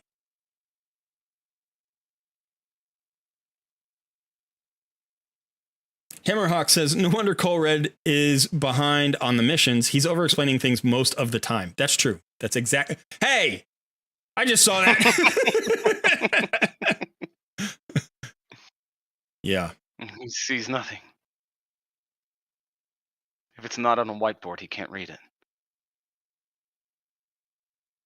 Mr. Fudan. Okay, that's a good question. So what he says is, I heard you calculate percent chance before, and I was wondering what the formula was. You said that a 75% chance of stun if the champ hits 2 times was a 96% chance to stun. I think it's 94, not 96.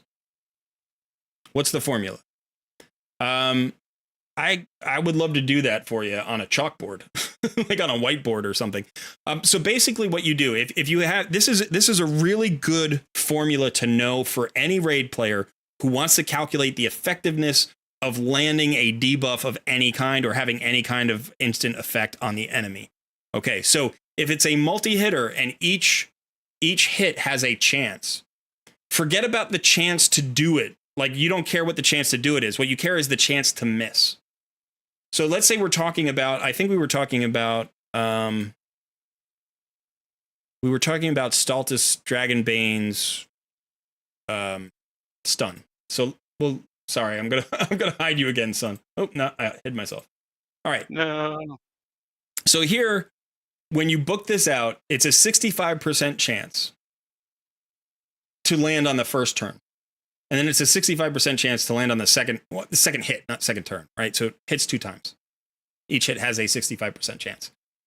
So it only needs to land once. It doesn't need to land on both. You don't care about it landing on both. You just care about it landing on one. So what you want to know is, what is the fail chance? What is the chance that it will not land at all, right? And so on the first hit, it's 35%. It's a 35% chance that it'll miss. On the second hit, it's also a 35% chance that it will miss. But in order for the skill to not land at all, both failures have to happen.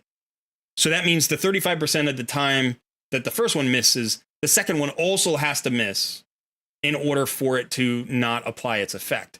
So you take 35% and multiply it by 35%. So what is 35% of 35%? And so that is, I can do that. I should be able to do that in my head, but I hate 35 or whatever. Shouldn't that be like, so that's 12? That's 12%, basically. Yeah. So you have an 88% chance of landing. So I don't know if I miscalculated. I might have calculated it at 75% Staltus, because I was also talking about this on somebody else's thing. So this is actually 88%, not 94% or 96%. So I don't know if I was doing this fast and I just didn't get the right percentage, or if I had miscalculated. Like, if I had thought it was 75%. So if the case was that it was 75%, then it would be a 25% chance to miss on the first one times a 25% chance to miss on the second one. And that would be a 6% miss chance. And that would be 94% chance to land. So that's might be what I was doing if I was talking about 75%. But it looks like Staltus here is actually at 65%. I thought it was at 75%. So that's embarrassing. But so the calculation isn't, you don't want to take the chance of success and multiply it by the chance of success, because it's a fraction, so it'll go down. So you want to take the chance of missing, multiply it by the chance of missing, and then that will, and it's the same thing like if it's a triple hitter, you would multiply, all 3 of them, and then that would give you, like, you take 1, subtract that number from 1, and then whatever the decimal is that's left, that's the percentage. I really want a whiteboard right now.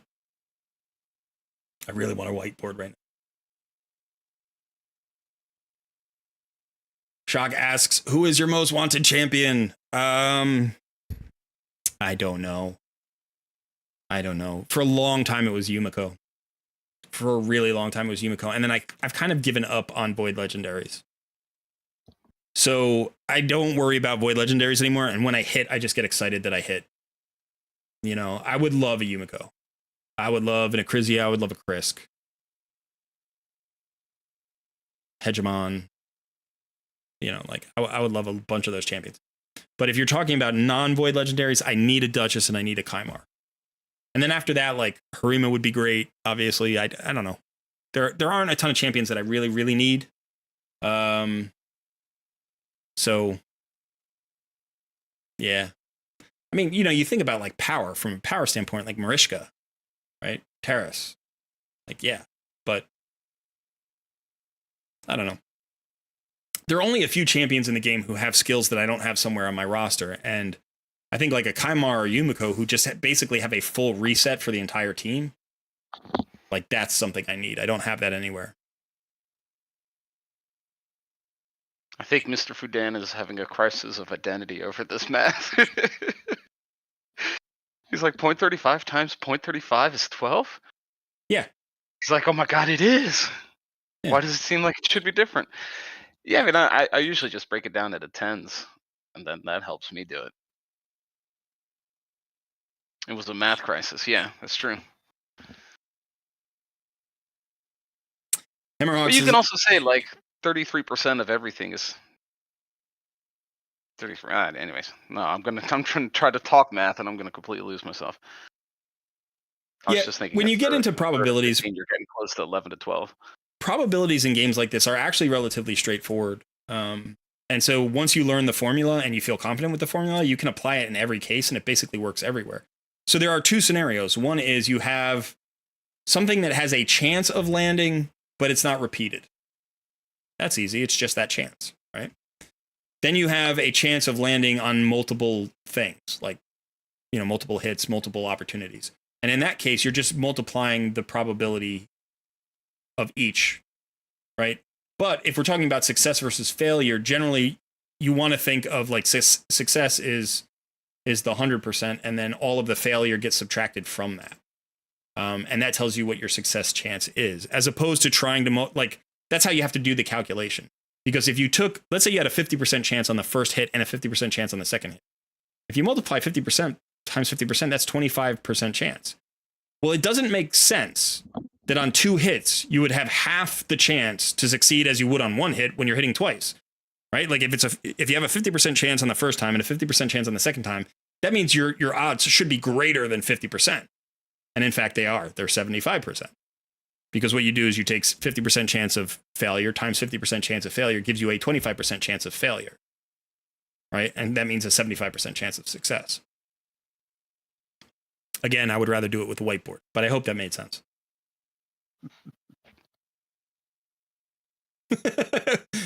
Can I repeat that? I probably can. I could probably repeat it 100 times, but I don't want everybody else to leave the stream right now. The brain melt is real.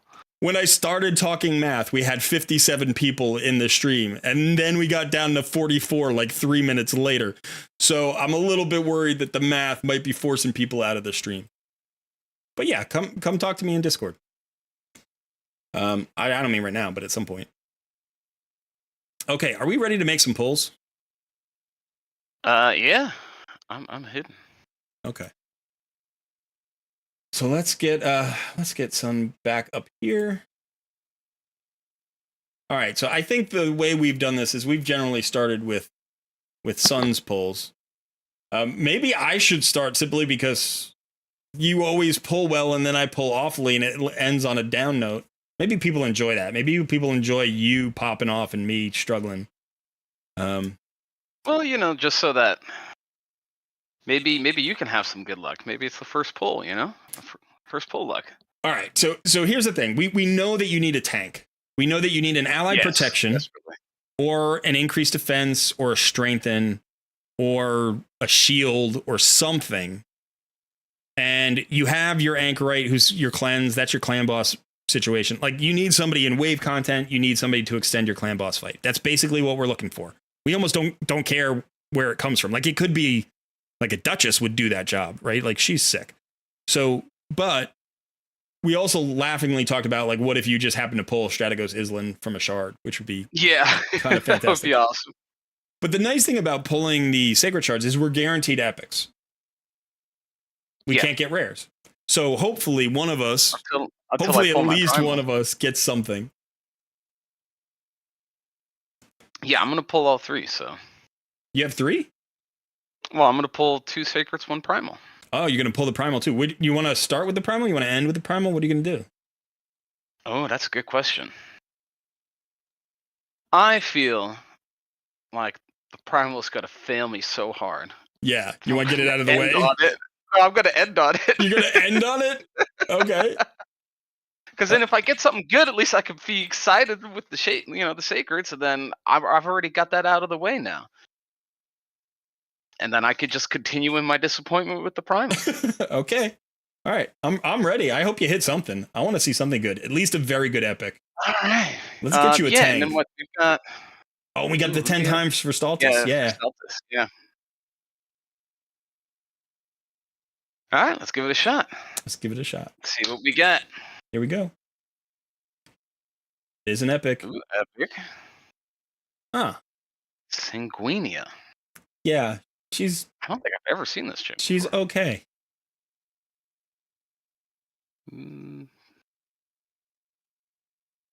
I don't really need more support. Well, so here's the thing. Well, yeah, you should just keep pulling. We can talk about the champions at the end. Yeah, we've got one more. One more chance. The Come loading, on. that always means good things. Yeah, right. That's a lovely song. Get it, get it, get it. Ah! Good epic, good epic. Oh, okay. That would actually not be an awful champion for me. He's a clan boss poisoner, but you've got your clan boss damage dealers. So he's probably not a huge addition. But you did just pull 2 Sacred Order champions. So between these 2 and your Deacon Armstrong and your Anchorite, like, and Lady Atessa, I think is. And Lady Atessa, yeah, you've got 5 champions you can have at level 40 for that faction crypt. So that's not bad. Maybe we got the disappointment out of the way. Maybe this is gonna hit. I kind of want a drum roll. I'm like, like, come on. I want to see that red glow. Let's see that red glow. But we could also get a legendary out of this. You got a rare. Another Sacred Order champion. Yep. They were trying to get you a Sacred Order champ.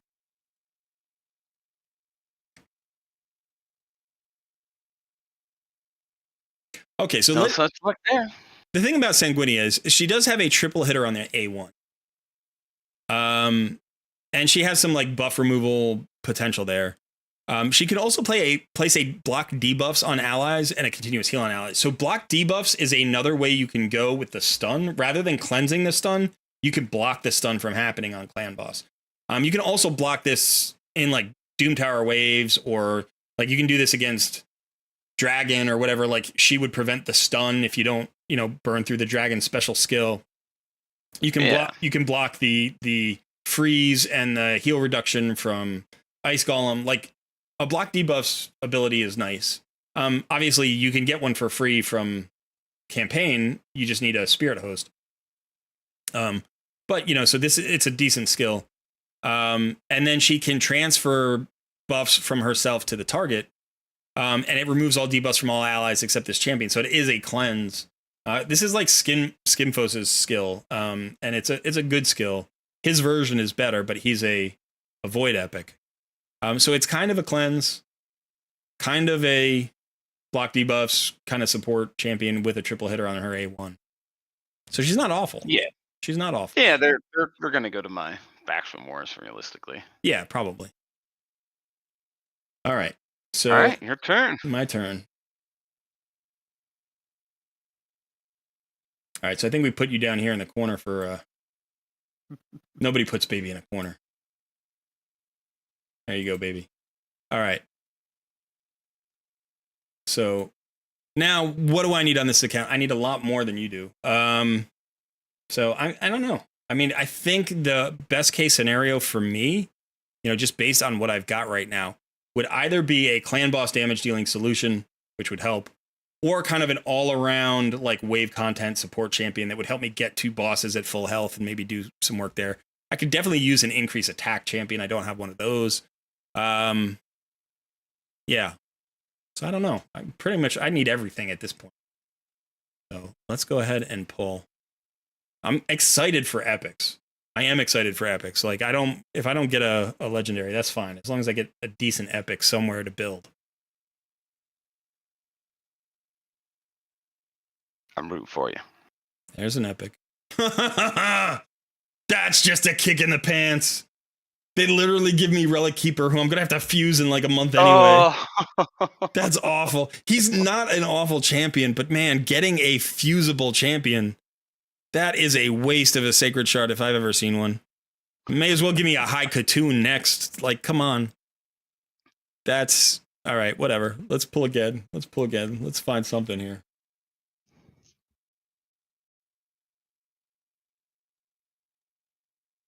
Snorting Thug. Okay. So Snorting Thug is kind of interesting.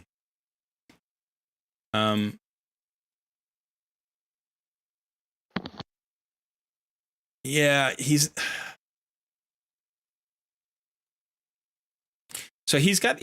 steals buffs, right? So steals 2 random buffs from the target, but it's a single target.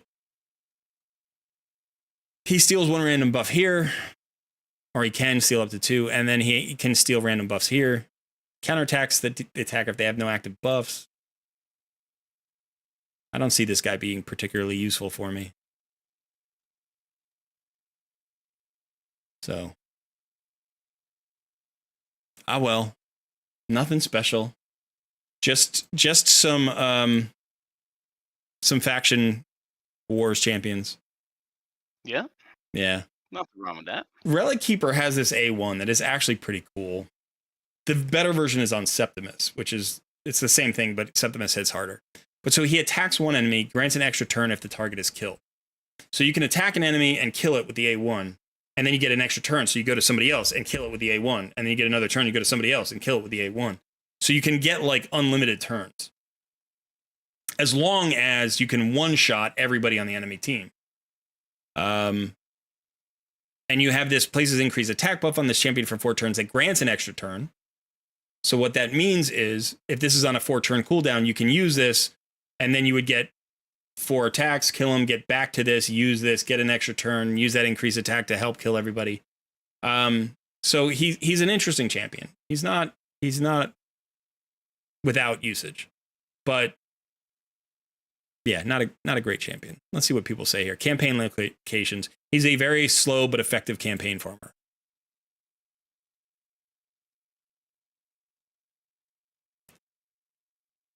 This is my first Skinwalker's epic, so that, at least that'll give me something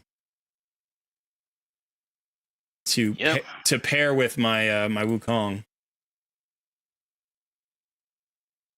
All right, let's get you back up to full size. So that was a little disappointing. Oh, but now we got to pull on my main account. We got to go do that. We're not done. We're not done. All right, let's see.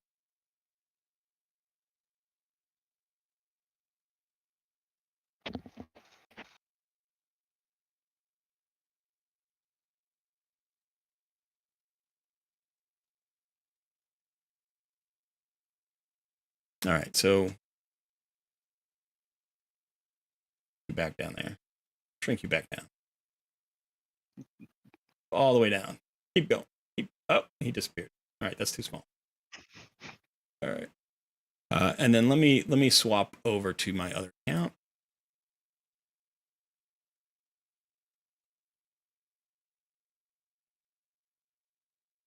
Oh yeah.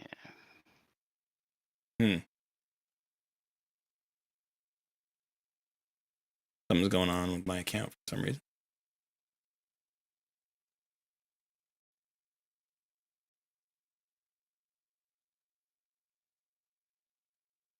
Bryce asks, I'm going to do the pulls as a video so you get a top tier champion on the first pull again. Yes, that's exactly what I'm going to do.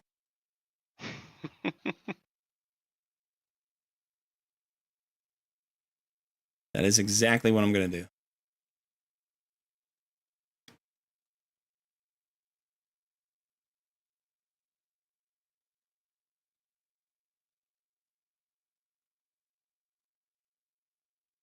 There it is. That was weird. All right, so let's take a look here. I have 12 shards. I would love Staltis Dragonbane. He'd be fun. I just love those kinds of champs. I don't need them. I need a Duchess and a Kymar. Have I said that before? That's what I need. I need a Duchess or I need a Kymar. I'd actually probably, I'd like the Duchess more, but the Kymar would probably be bigger for my account in terms of progression. So let's go ahead and look at this event here. Oh, no, it's a tournament this time around, isn't it? It's a tournament. So the Champion Chase tournament, I need the 1,150 points. I have to get that. I don't have to get the 2,500 points because I went for the full 15 on the Summon Rush last time. Realistically, to get this 1,150 points, if I pull 4 shards and miss on all shards, I get 1,000. So I think, you know, four shards is kind of the goal. I'd probably pull 4 shards, but the extra 10 would allow me to skip this freaking Dungeon Divers event, which has been a nightmare. Now I'm going to get some value out of the Dungeon Divers event because I'm going to do the Spider. I have to do the Spider tournament and the Ice Golem tournament. I think I still have both of those. I should probably look at the calendar. I know the Ice Golem tournament hasn't happened yet. I think the Spider tournament has happened. So I think it's just the Ice Golem that's left. So I would get some points there.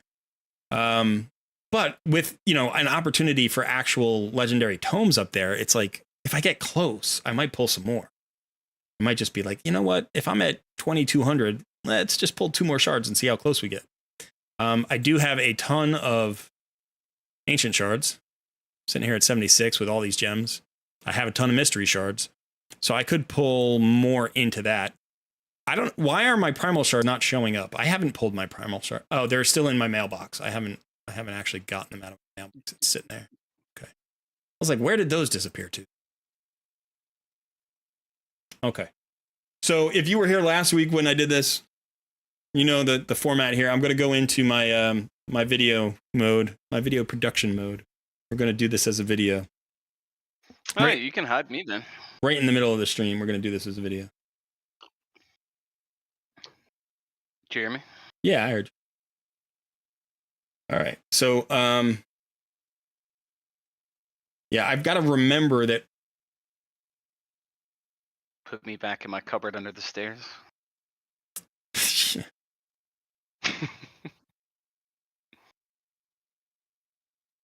If I change scenes here, I could do this. I could do it as this scene. This is a slightly bigger camera.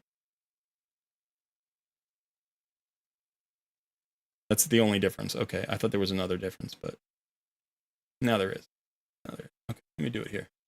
All right, so everybody gets some behind the scenes views here. They get to see what goes into the making of a Colred Plays shard pull video. The answer is shards. And then Sun has to edit. Shard pull videos are incredibly easy for me and fairly tedious for him. The other videos, the non-shard pulling videos, are fairly tough for me. But shard pull videos are nice and easy. So before we get started, let's see if anybody has any questions about this. We're going to do this. I'm out of focus. Out of focus. Yeah, I saw that. I fixed it. Thank you. I appreciate it, though. One take. That's what we did last week. We did it in one take. I do not know if I can, like, I'm a game day player, but, you know. I know, man. You knocked it out of the park last time. It's hard. It's not easy to do everything in one take. I also got to get my microphone in the right place. This is messing with me. I got these. I got to take them out. All right. I can't hear Sun. I gotta mute the desktop audio. I feel like I just got louder. Did I start talking more loudly now? All right. So let's go ahead and check this out. All right. I don't know. I never do intros in one shot anymore. Sun's been telling me I should like take opportunities to, like the fact that it's on digital recording, like I can just mess up and start over and stop and pause in the middle and stuff like that. So now with a live audience, I don't feel like I can do that. Okay. Got to shake it out. Got to get ready. All right, here we go. Let's see. I don't have to click any buttons.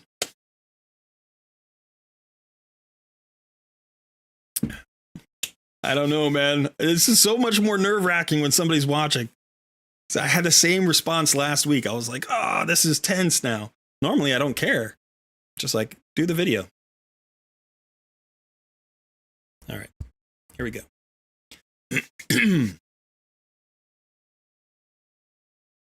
Hello and welcome to Colred Plays Raid Shadow Legends. I am Colred. I appreciate you being here today. the portal is orange, and it's a real orange. It's not a fake orange. If we go in here to the portal, you can see that we do have, let me actually swap myself over there so you can see. We do have an event, a 2x event going on right here. In fact, it doesn't matter where I switch myself. I'm always in the way of something. But so we have 2x chance of legendary champions from Sacred Shards today. Now, I don't normally pull during 2x Sacred Shard events anymore. I tend to save my Sacred Shards up for fusion events. But the good news is we've got both going on right now. We are in the middle of the Strategos Island Fusion event. And so we have a tournament, which is a champion chase tournament, I believe. Champion chase tournament. And I can't seem to get out of the way. So let's go ahead and switch this up here. I'll just put me over there. Let's fix this.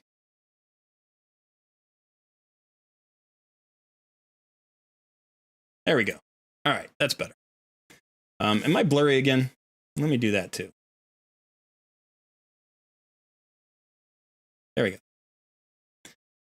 Okay, so as you can see, we have the Champion Chase tournament for the Strategos Island Fusion. And there are a couple of things going on today, because if you pulled the 15 shards from the Summon Rush at the beginning of the fusion, you do not need to go after all 15 shards here. You only need 5 of these shards. And that is the boat that I am in currently. However, there is an additional reason to maybe want to pull shards here, and that is these 2 legendary tomes up at the top of the reward column here. So I need those 5 fragments, which is roughly probably going to be somewhere between 3 and 4 sacred shards. But I could potentially keep pulling, go after the additional shards, which would free me up from the next Dungeon Divers event, because the Dungeon Divers event have been very time and resource intensive. So if you want to skip one of those other events, you could potentially go after these additional 10 shards. Now, that's a little bit strange, because it never used to be that during a fusion event, you would want to do both shard pulling events. Just didn't happen that often. Typically, you would skip one of those and you would do the Dungeon Divers and you would do the Artifact Enhancement and you do the Champion Trainings and you do all of those because those were easier. But as the inflation has hit the fusion events, it has become harder and harder to complete the Dungeon Divers, to complete the Champion Trainings, and to complete the Artifact Enhancements. It's now 20 million silver per Artifact Enhancement instead of 15 million. So it's become almost a viable alternative in this particular fusion to go after all of the shard pulling events, all of the shard pulling fragments, and to skip some of the other events there. So I'm not sure that that's what I want to do. I planned on only going for these 5 fragments, but I do have the shards, and it is a 2x Sacred Shard event. So I may as well pull a little bit more than I would otherwise. So potentially, if I could pull, say, 6 or 7 shards and get all the way up here to around 2,500 or even 3,000, I could maybe finish off the last little bit with mystery shards. I have tons of those. And so we will consider that. So I don't really know what's going on here. We don't know exactly what we're going to do. We know we're going to pull at least to 1,000 points and get those 5 fragments, but we might keep pulling.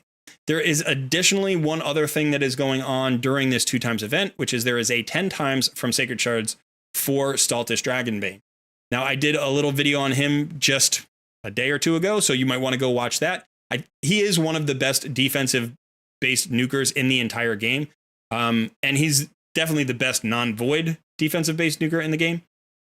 He also brings some interesting debuffs. He does have an increased defense for himself, but he can drop crit damage, or he can drop speed on your enemy at 100% chance, and that is conditional. It's a little bit weird.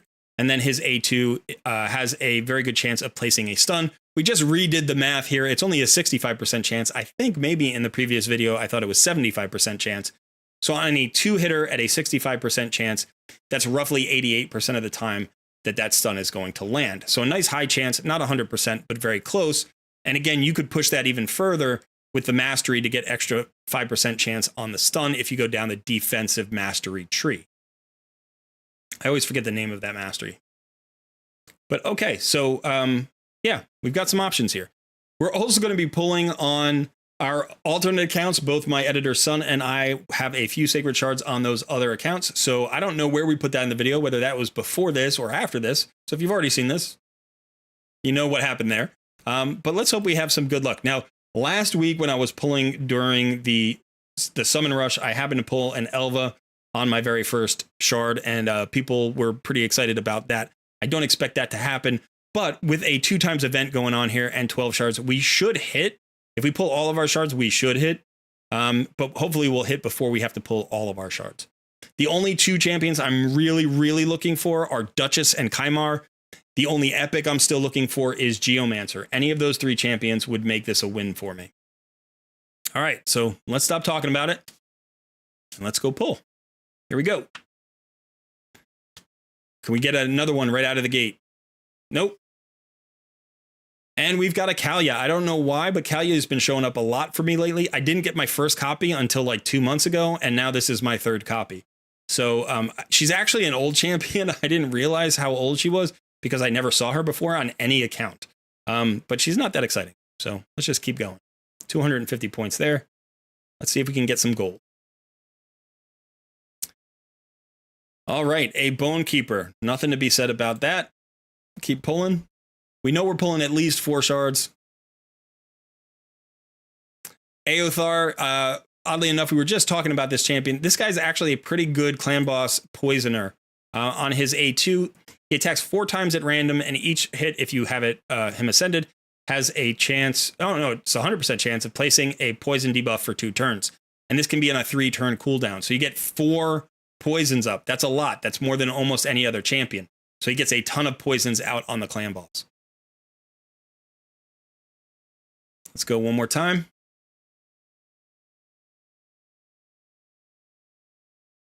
All right, we got a Siege Hulk. Siege Hulk is a good AoE damage dealer for an epic. He brings an increased attack for himself.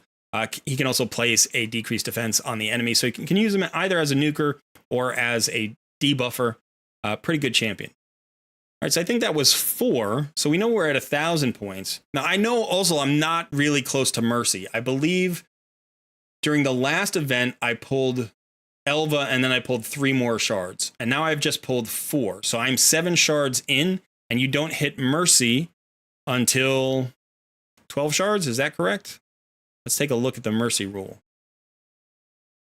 So I would have to pull 12 without a legendary to get into the Mercy. And then the Mercy only increases it by 2% per shard.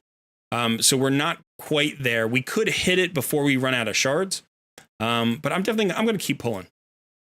It's a fusion. It's a 2x event. I'm getting so much value for these shards. I'm not really too worried about it. I do want to hit gold as well, obviously.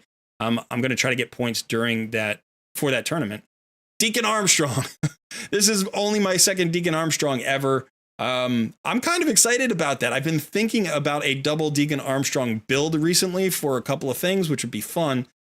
But I have so many champions I need to 6-star. I don't know that I would bring another Deacon up to 6-star.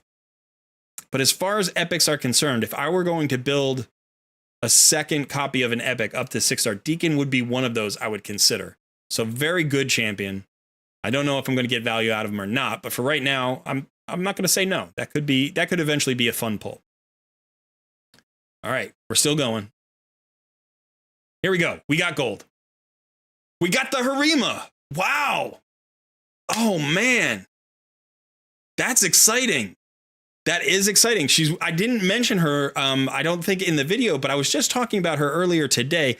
This is one of the few champions I would get excited about who was not Duchess or Kymar. So first of all, Shadowkin, my favorite faction, I think, is Shadowkin.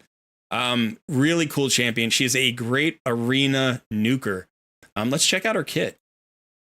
So on her A1, she attacks one enemy, has a, looks like 75% chance when booked of placing the decreased attack debuff for 2 turns, and a 50% chance of placing a decreased attack debuff on all other enemies for 2 turns if this attack is critical.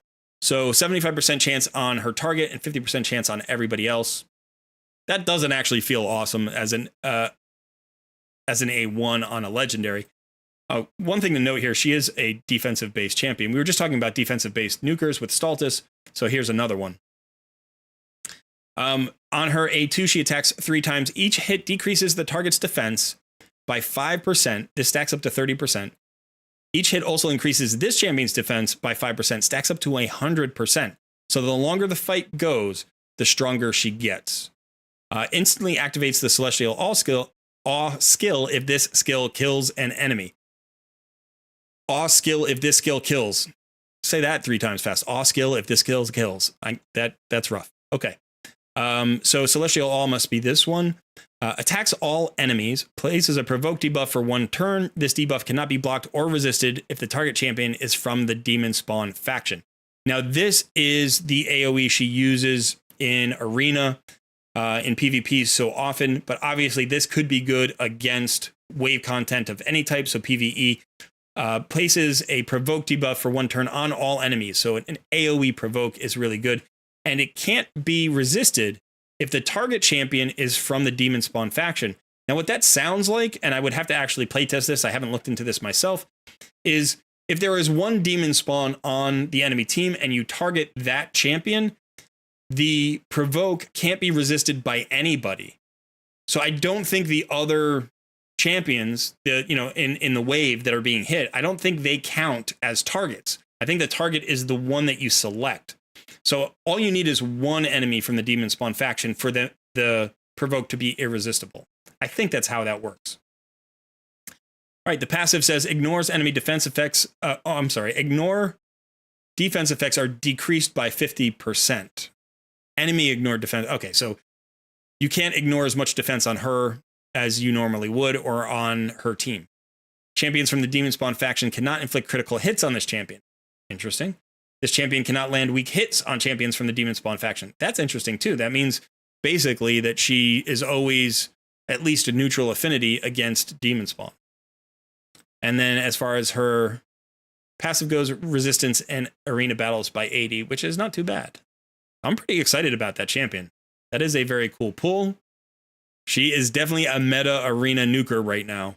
And yeah, so to go along with the Candrafon I pulled like 3 weeks ago, I guess I got my defensive nuker. No Staltis Dragonbane, but here is a defensive nuker in the same affinity, I think. I think she is the same affinity as Staltis. Let's go ahead and look at Staltis real quick.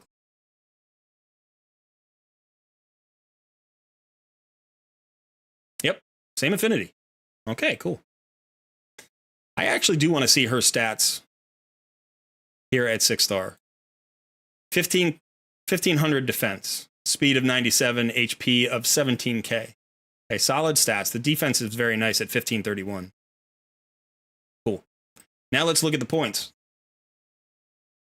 Let's see how we are doing on points in the Champion Chase tournament. We are at 1751, which means we are 3 epics away from these other 10 fragments. And if we hit on one of those, we could potentially be very close to this legendary tome. And legendary tomes are incredibly valuable for me. So I think I'm going to keep pulling. Why not? Let's keep pulling. All right. Now, the only downside to this would be if there were a guaranteed legendary event from Sacred Shards in the next few weeks. And let's say they offered a Kymar. That would be really awful. But otherwise, I think this is a good time to pull. It's a 2x event. Let's see if we can't get lucky and hit on a second one. But I think I'm going to pull another 4 shards. Oh, we hit on a second one, back to back. Oh, cool. Skull-Lord Vargal. All right, so this is not a champion that's really on my list anywhere, but he's actually a really interesting champion. And he does have... So where is this skill here? Is it the passive? This passive. This one. Revives a Skull Sworn with 50% HP and 50% turn meter at the start of each turn. If there are multiple Skull Sworns on the team, only one of them will be revived. Now, Skull Sworn is a rare in the same faction, so you can potentially have him as like a permanent, just like an infinite reviver on a Skull Sworn. I don't know why you would do that, but it is kind of a cool passive. So I'm going to have to look at this guy a little bit. I don't need any help in the Lizardman faction. But here is another defensive damage dealer. He's got a 2-hitter on the A1, strengthen and 100% chance of provoke. AoE that has 100% chance of decrease attack. And then destroys attackers' max HP. Oh, okay. Actually works against Scare Boss. Does not review very well. But okay, let's keep pulling. We're going to keep pulling. We need the points. Soul Drinker. Okay, it's a bomb champion. This kind of has an interesting passive. Places 2 bomb debuffs on each enemy that detonate after 2 turns when this champion dies. You can build him like a glass cannon, have him die, and have him put his bombs out that way. All right, so that's another 750 points. I think I'm going to pull one more. Let's see what happens. I'm still kind of hoping for a Geomancer in the back of my mind. Aina here is actually, or Aina, I'm never sure how to pronounce, probably Aina. Pretty good damage dealer. She brings a weaken and a decreased defense. She's actually pretty good against Fire Knight with a double hitter here and an extra turn mechanic.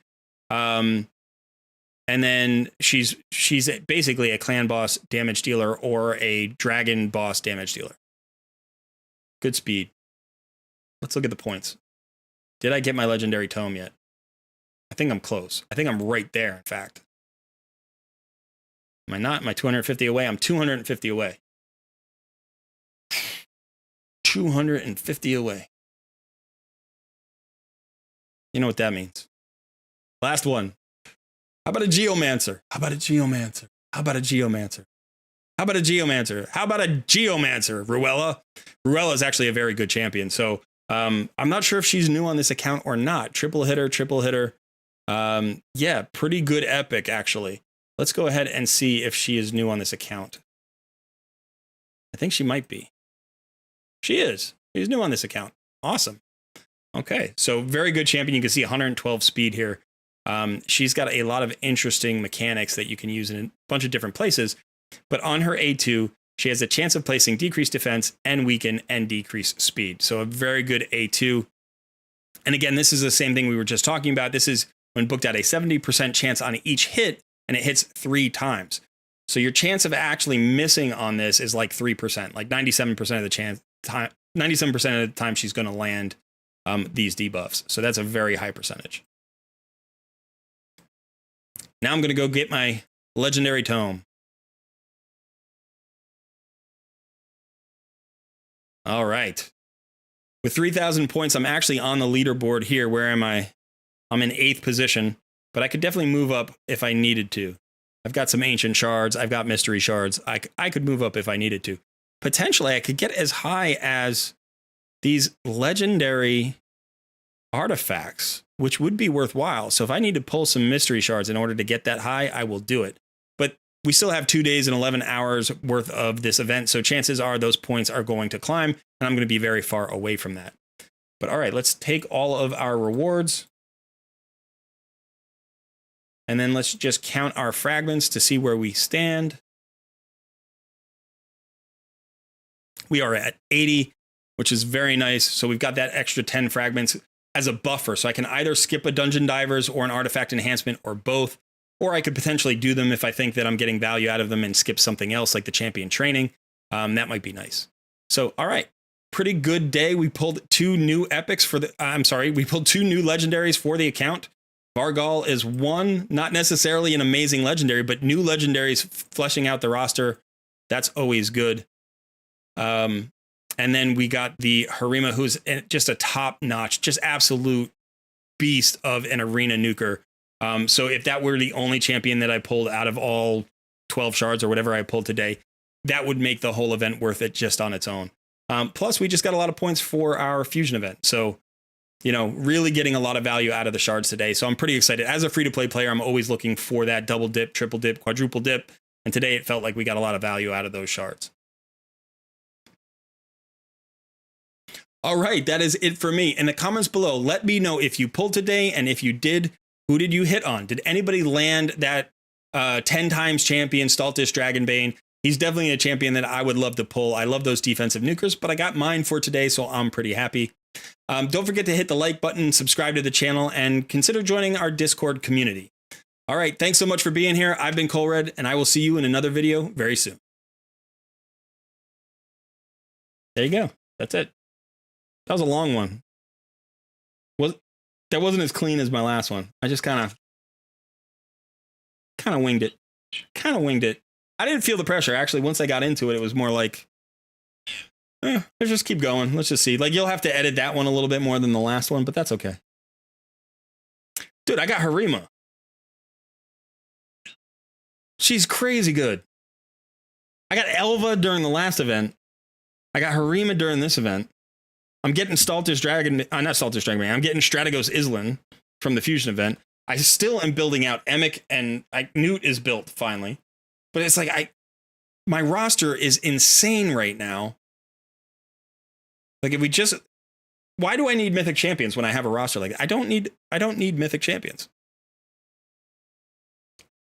Like look at all of these unbuilt. I got Tamesia during the last Void event. I got Elva during the Summon Rush. They just gave me Monkey Man Wukong for free. I got Harima just today.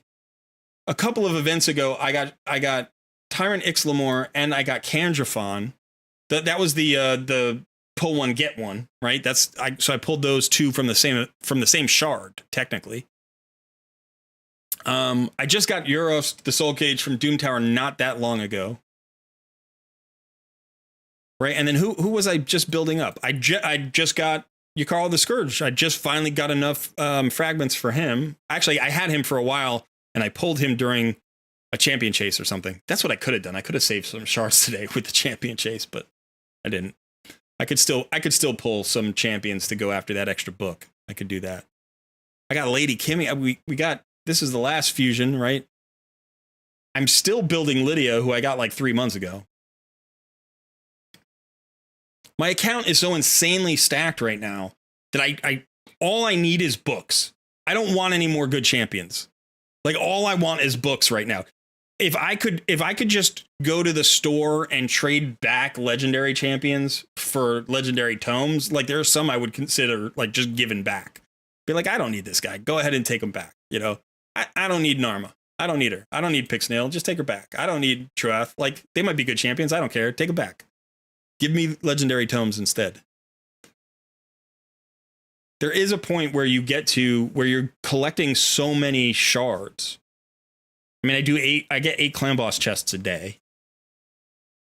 Right? I'm completing both levels of Doom Tower every month. I'm getting all of these shards, and I'm landing good champions at a rate I've never landed good champions at before. I mean, the first year and a half of my account, you would be shocked. Like looking at my account now, and if you looked at my account 8 months ago, you would be shocked at the difference. It is insane how many. Let me bring you back on the screen, by the way. There we go. You would be shocked at the difference in my account from 8 months ago. Like, yeah, it's amazing. Like, if I go 8, let's say, probably, if I went a year back, I'd be more confident. So, let's say I was 16 months into my account. Like, I didn't have Ultimate Death Knight. Like, I don't remember when he came out, but like, if we go back to Ultimate Death Knight, when Ultimate Death Knight joined the fray, when he was joined my roster, I did not have Dragash. I didn't have Alil. I didn't have Mithrala. I think I had just gotten Nishak because I think he was around the same time. I don't think I had Sissia. I didn't have Artak. I'm not sure if I had Cythalia. I don't think I did. I didn't have Pythion. I think he was a little bit after Ultimate Death Knight. I didn't have Ray.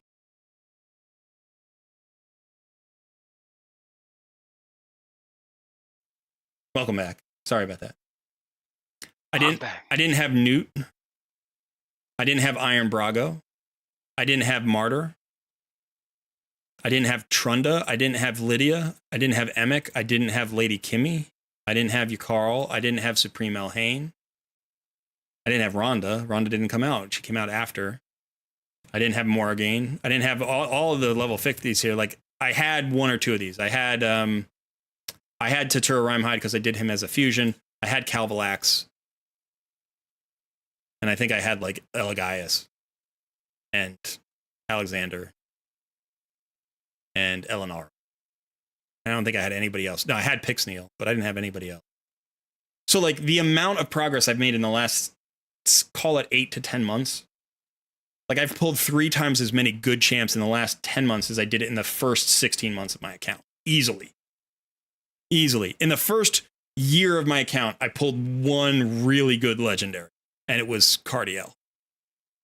I mean, he was the only really amazing legendary I pulled. I think the second amazing legendary I pulled from a shard where I was just like, oh, this could be a phenomenal champion, was Wither.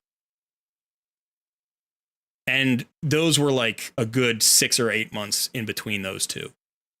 So I was getting by on nothing but fusion champions and free reward champions. I mean, I had Shiramani. She was my first legendary. I had an unbuilt Yannicka because back in the day she was awful.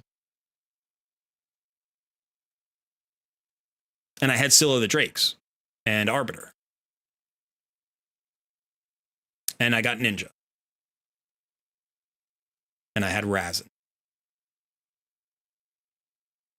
And then it was like all of a sudden they had all these great fusions. And I got UDK, I fused Mighty Uko, I fused Helicath. I think those came out before UDK. I got Nishak from a fusion. I got Drang from a fusion. I got Bivold of the Thorn from a fusion. I pulled a Valkyrie. She was actually pretty big on my account. And I probably got her a little bit before I got Ultimate Death Knight. So she might have actually predated Ultimate Death. But yeah, it's like all of these champions who are sitting here, I pulled them all in like the last 6 to 8 months, with the exception of like the login champion. Yeah. Kind of wild. It is. It's like, you know, I got Mithrala, who was huge. She absolutely lit up my account when I got Mithrala. And then after getting Mithrala and starting crushing everywhere, because now I was like, oh, Doom Tower's easy. I got Mithrala. It's like, oh, Arena's easy. I got Mithrala. It's like, Hydra's easy. I got Mithrala. Like, everything got easier. And then all of a sudden, I started pulling, like, champions left and right. I got Trunda. I was like, what? I got Trunda? I got the best arena nuker in the game at the time. You know, I was like, I got to rebuild her. I'm like, but I'm in gold 5. Like, oh, I could use her against Hydra. Yeah, I probably should. I should build her for Hydra. But then it was just like good champion after good champion after good champion. And just since we've started like the YouTube channel, my last 4 or 5 shard pull events have been insane. Kind of wild. The first 2 or 3 that we actually recorded videos for were awful. I didn't hit on anybody. Right? I don't think I hit on anybody. I think one, I got my dupe Supreme Elhain on one of those videos. So I actually hit a Void Legendary, but it was a duplicate of a fusion I already owned. And then all of a sudden, all my shard luck opened up, and I've just been hitting left and right. And it's been crazy. You're very small. I am. Yeah. You're too small. We gotta increase your size. Let's get you back. So anyway, I'm trying to figure out what to do. Let me get into chat and see what, because I've been ignoring chat for the last 30 minutes. All right.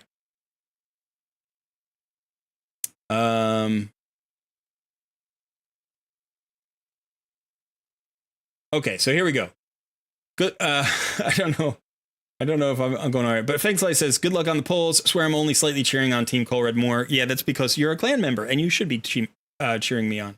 Also, I'm behind. Leave the primal for last, blah, blah, blah. I have a 6-star awakening in my bank for her. Who's her? I don't know who she is.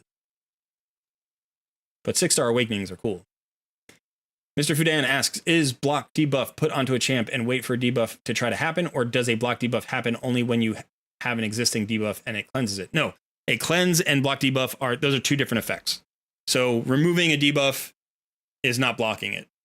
Blocking it means it can't be applied in the first place. And that is a buff. So it's the little heart, the white heart on the blue background. That is a block debuff's buff. Relic Keeper would be great. You are out of focus. Oh, I already went through all that. Okay.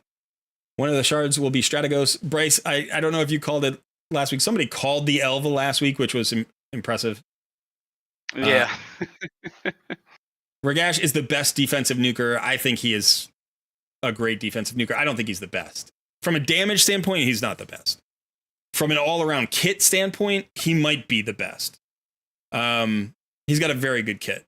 But Staltis hits super hard. Solus hits super hard. Harima hits super hard. And all of those champions, I think, actually out-hit Ragash on like a full kit basis, maybe not like on a single nuke basis, but on a full kit basis. Yeah, definitely Solus hits harder. Emperor Cat says, damn, nice lol, best non-void nuker in the game. Best non-void nuker in the game. Harima, she's definitely up there. I don't know if she's the best non-void nuker in the game. That would be a good, we would have to put that to the test and see what's going on there. But she's definitely one of those that's very, very strong. Harima's passive negates Soul Reap. I didn't even see that. I would have to look at that. Arena Goddess, but great in Hydra, etc. too. I do need some new Hydra teams. I have not worked on my Hydra team since getting Mithrala, and it's lagging behind. I should be able to clear Nightmare at this point, even if it's like a 2 key. But I basically only have one really good team and then sort of one decent second team, and I don't have a third team. So I need to get a third team. Steve says, dude, double up. Yes, we got back-to-back legendaries. That was fun. Was it back-to-back? I think it was back-to-back. Skull Lord is an amazing Hydra champ. I'll have to look into it. I don't know that much about Skull Lord other than that weird passive where he like keeps reviving that rare. Okay. Congrats on the back-to-back. Reckon the Res could have some good duo potential with Lady Annabelle because of her passive. The Res only works on that one champion. Vargal's Res, if that's what you're talking about. Thanks, Lace. Skull Lord can provoke the Head of Decay and Mischief Tank with the Strengthen, plus he brings decrease attack, Colred. You're right, Shock. That does sound pretty cool. I should look into that. Shikarion, welcome, by the way. Haven't seen you earlier today. I just pulled Aina on my new account. If you have her on your new account, put her in your clan boss team. She's got decrease, defense, and weaken. And she hits very hard, but she is only a single target hitter.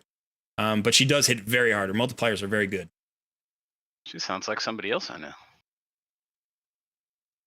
I think she's a... Does she have multiple? I'm sorry, sounds like somebody else you know? Who does she sound like? Fane. Yeah, Fane's better. Fane's a lot better. Fane also has the decreased attack, plus she has poisons, plus she has turn meter decrease on her A1. Like, yeah, she's sick. Ash and Scratch just talked about Harima doing really well in Hydra. Okay, I will have to go and watch that. Socrates is back. Welcome. Sun is still muted. I wish it were so, but he's not. Hey, now. Wow. Cold-blooded. Hans SDL says, amazing roster. Yeah, the chances of getting champs pick up later on. I mean, I think what I have found, and this has been especially true with my Void Shards, is that, you know, the law of averages kicks in, right? It's like the smaller your sample size, the more likely you are to be like an outlier, right? So if you think, hey, I've pulled 100 shards and I should hit on, 12 legendary champions in 100 shards if I'm doing a 2x event, but you only hit in 5 or 6, you're like, wow, I really got hosed. But if you pull 10,000 shards, the chance of, being off by 5 or 6 or 10 increases, but that's a much, much smaller percentage, right? Like, so as you pull more and more shards, you're just more likely to sort of approach the average. Doesn't mean it has to work that way, but it tends to even out the longer you go. And so I think my account was relatively unlucky, especially in terms of Void legendaries. Not in the ones I've hit, but I mean in terms of like the rate. Because my first one was Cardiel, so that's extremely lucky. But I literally only hit on one for a year and a half. So I pulled like, I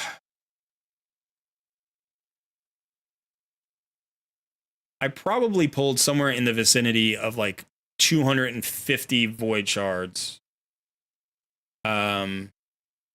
With only, it was more than that. It was over 300 Void Shards. It was maybe like between 300 and 350 Void Shards with only one successful hit.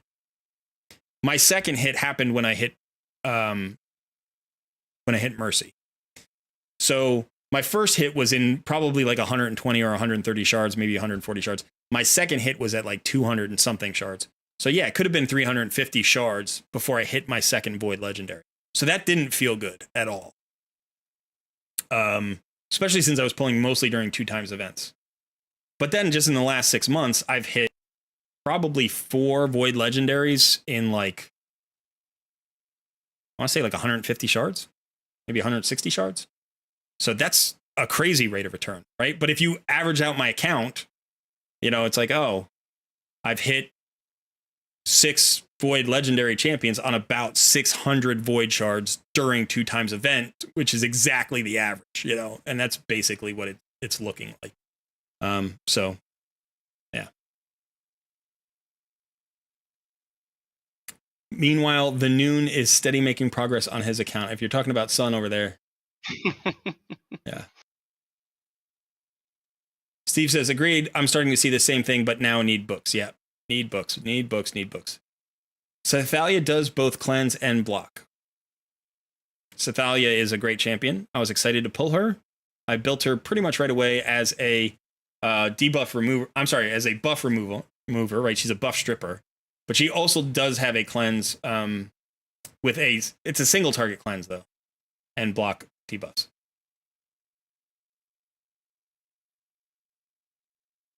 The two that Shock has pulled is Siphi and Acrisia. So like if you had to put a list of void legendaries that if you had to pull the first 2, you know, your first 2 void legendaries, I think both of those would be in the top 10, right? Probably even maybe top 5.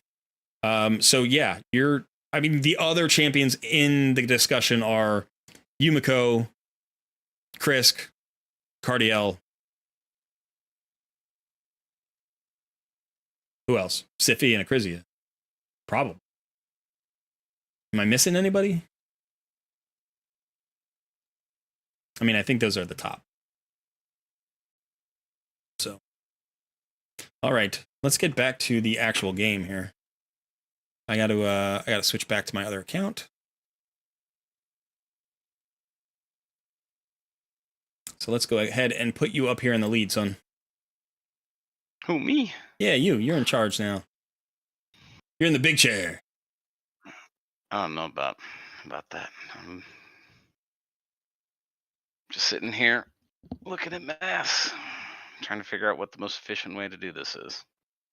The most efficient way to do what? Oh, I just have a quest to put up to a total of 4 champions in 4-star gear of level 12 or higher.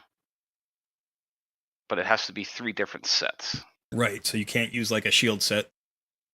Yeah. So I'm like, I don't know. I'm just trying to see if I can upgrade 1 or 2 champs separately with like 1 or 2 pieces and save myself some hassle. Otherwise, I'm just going to throw gear on random champs. Yeah, you can do multiple copies of the same set as long as it's a 2-piece set. Yeah, I know.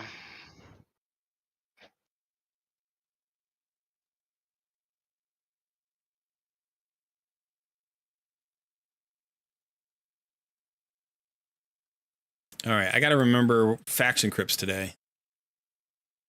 I've got the Sacred Order, so I want to get in there and do that.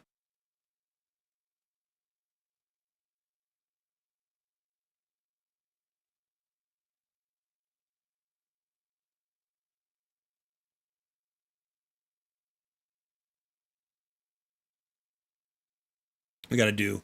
There's all sorts of. This is another thing they've started doing recently that I've noticed. I don't know if anybody in the stream has noticed this and knows when it started happening. Maybe I'm just becoming aware of it and it's always been happening. But I have noticed more and more non-fusion events and tournaments during fusion events. So it used to be that like most of the events and tournaments during that 2-week period were focused on just the fusion. But now it feels like there's a good third of the events that are just about other stuff. There's a skin event going on right now where you can win a skin. There's, there was a champion chase tournament just 2 days ago that had nothing to do with the fusion. So I don't know. I've been seeing that more and more, and maybe I'm just becoming more and more aware of it, but it feels like they're giving us, like, if people don't want to go into the fusion and do the fusion, they're trying to put more events out there to get people to keep spending money while the fusion event is going on, even if they're not going for the fusion. Might as well. Steve says he's noticed the same thing. Yeah, and Jacques, you're right. All the stuff between fusions being mini fusions, like the UDK birthday event, that was basically a fusion event. Socrates, grats on the 3-star. I assume you mean you 3-starred all the way down. You got 63 stars on the Shadowkin faction crypts. Is that what you're saying? That's a tough crypt. It's not the hardest, but I would say it's in the top third. Like, you know, out of the 15, I would say that's one of the top 5 hardest.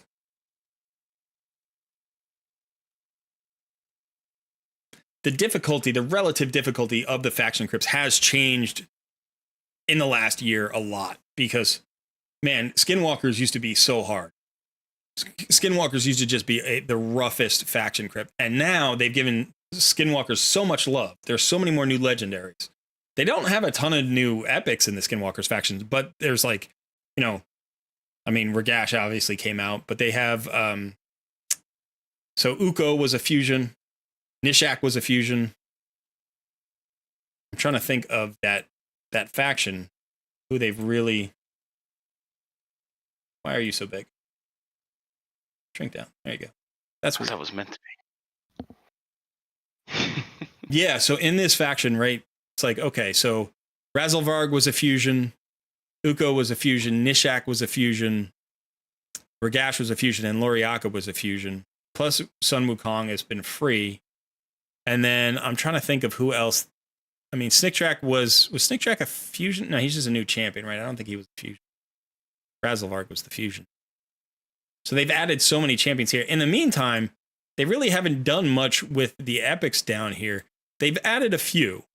Akemtum was a big one, right? That was a big addition from there. And actually, Weregrin and this guy Frenzy, I've never seen before. This female Frenzy. Oh wait, she was added. Was she added during the last fusion event? Yeah, so she's like a month old or something, right? So we've gotten some new epics here. So now this faction is a lot easier than it used to be. Way, way easier than it used to be. I mean, even some of the rares are decent. Like Lamibur's not awful. You could use him in a pinch as your reviver. That's a revive on death, but decent support here. Not awesome. They could still use some rare love. But yeah. If I look at the faction crypts, you know, I think about the ones that were the hardest for me. Undead Horde was really hard. That was really hard. That was the last one I did. That's the one that got me my Lydia. So Lizardmen, Undead Horde, Skinwalkers. Those 3 were tough. Orcs were hard. And then Shadowkin. I think those were the 5 last ones I did were Shadowkin, Orcs, Undeads, Lizardmen, and Skinwalker. The easiest one by far, the easiest ones for me were High Elf, Bannerlord, Sacred Order, and Barbarian. So the whole Teleria Alliance or whatever, the Telerian Alliance, those 4 were the first 4 off the board. Those were a piece of cake. And Demon Spawn was also pretty easy for me. Dwarves were kind of tricky. Those took a while. Dwarves have also gotten a lot of love in recent patches, in recent months. I mean, if you look at the epics that have come out, maybe just in the last year or so, right? We've got Morag, who's a really good champion. We've got Isbel, who just came out with the last fusion. Gala Long Braids came out. So you got those 3 there. And then in terms of legendaries, obviously Newt was a fusion. Acrizia is not that old. She came out not that long ago. And then Goffred was a guaranteed champion. He's actually very good. I think he's an underrated champion. This guy did some work for me in faction crypts. And I ran him at 5 stars, and man, he tanked up the faction crypt for me really well. He's got a 100% chance to stun on a 3-turn cooldown on his A2. We were just talking about Ragash and Staltis, who have an A2 with a stun chance. This guy has a 100% stun chance on his A2. You know, defensive base champion. Very good. He also has an increased defense buff on all allies for 2 turns, and he removes any decreased defense and weaken debuffs on all allies. And this is on a 3-turn cooldown. This guy is legit. I don't know why he flies under the radar so much, but he's very good. He's got a decent HP pool, pretty good defense stat. Like, he's worth considering. If you have this guy, like I said, you can just take him to 50. Just take him to 50 and gear him up in decent gear. He's going to do a lot of work for you in faction crypts.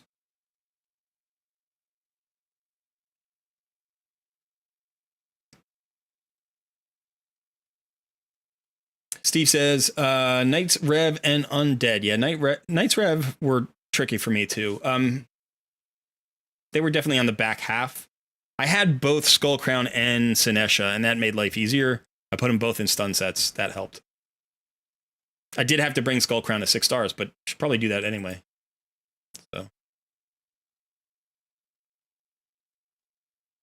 Socrates says, I ran Tomoa as lead, Lady Kimi, Taragi, Kunoichi, and a conscript at level 1 to cheese the boss mechanics. All right, cool. So no Kinagashi. Jacques says, Undead Hordes was easy for me. Siffy helps. Yes. Okay, well, I didn't have Siffy. So I had a tough time with Undead Hordes. Fangslice says, Gofford was my first legendary, not the best, but never left my arena team. Yeah, not a top tier legendary, but definitely a respectable legendary that you could get a lot of value out of as a progression champion or even as a Doom Tower specialist. Anybody who has 100% stun is good for wave content. And this guy's got an increased defense for his team. He removes decreased defenses and weakens. Yeah, put him in a provoke set, put him in a regeneration set, put him in something tanky, a shield set. And he'll help you in wave content right up through hard Doom Tower.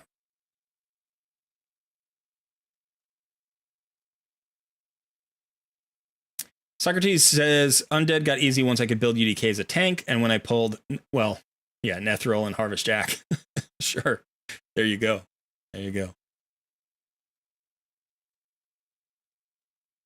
Okay. So I think we got to figure out what we're doing next. Got to figure out what I'm doing next.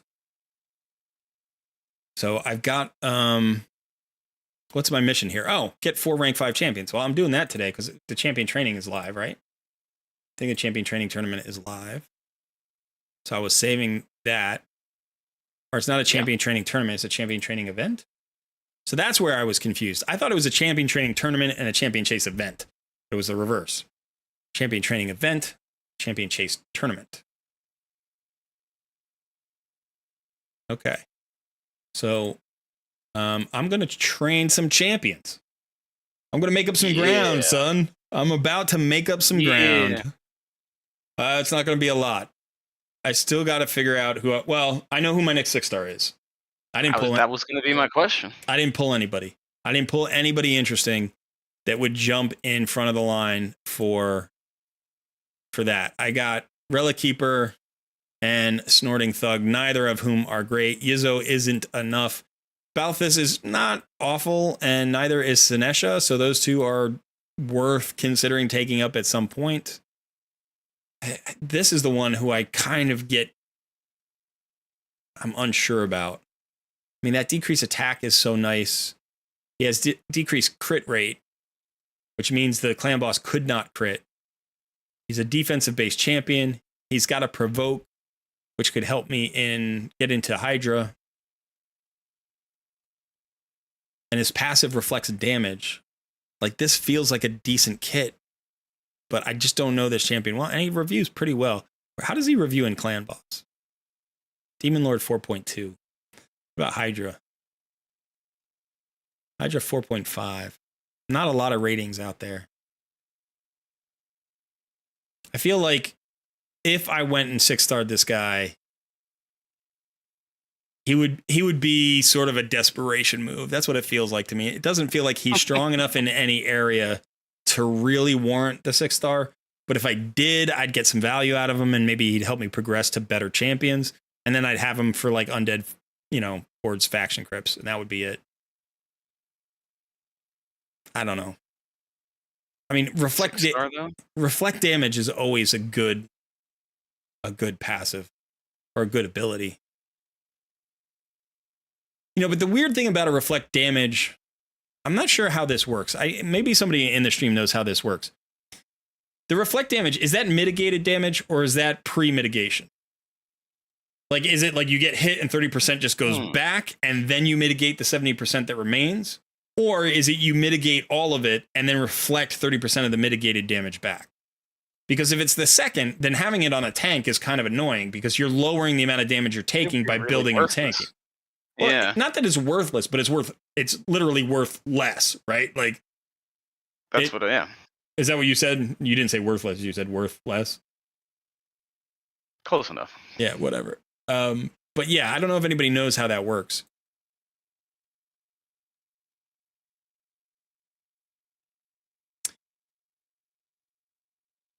Yeah. Yeah, I mean, having a provoke champion is always good, right? You need one. You need at least one. And he's a decent affinity for it. So. But isn't that the guy that I also pulled? Yeah, you just pulled him recently, yeah. I feel like I would be better off 6-starring a shield guard. I honestly do. Not, you know, like this guy could become my main campaign farmer. I could specialize Athel to something else. You know, I could make her my arena nuker. This guy's going to help me in Doom Tower. I could put him in a stun set eventually. I don't know. Like, I almost would rather do that. But I think for right now, my next 6-star is going to be Deke. So I think what that means here is Wukong's not on the table? As my next 6-star? Yeah. Well, he would help me with wave clear. He doesn't help me in clan boss. He's not awful for clan boss because he does decent damage. I could put, obviously with masteries, you know, I could get more damage out of him too. And he does buff strip, but the problem is he's a legendary, and legendary tomes are so hard to come by. I think he requires 11, right? 4, 8, 11. I don't know.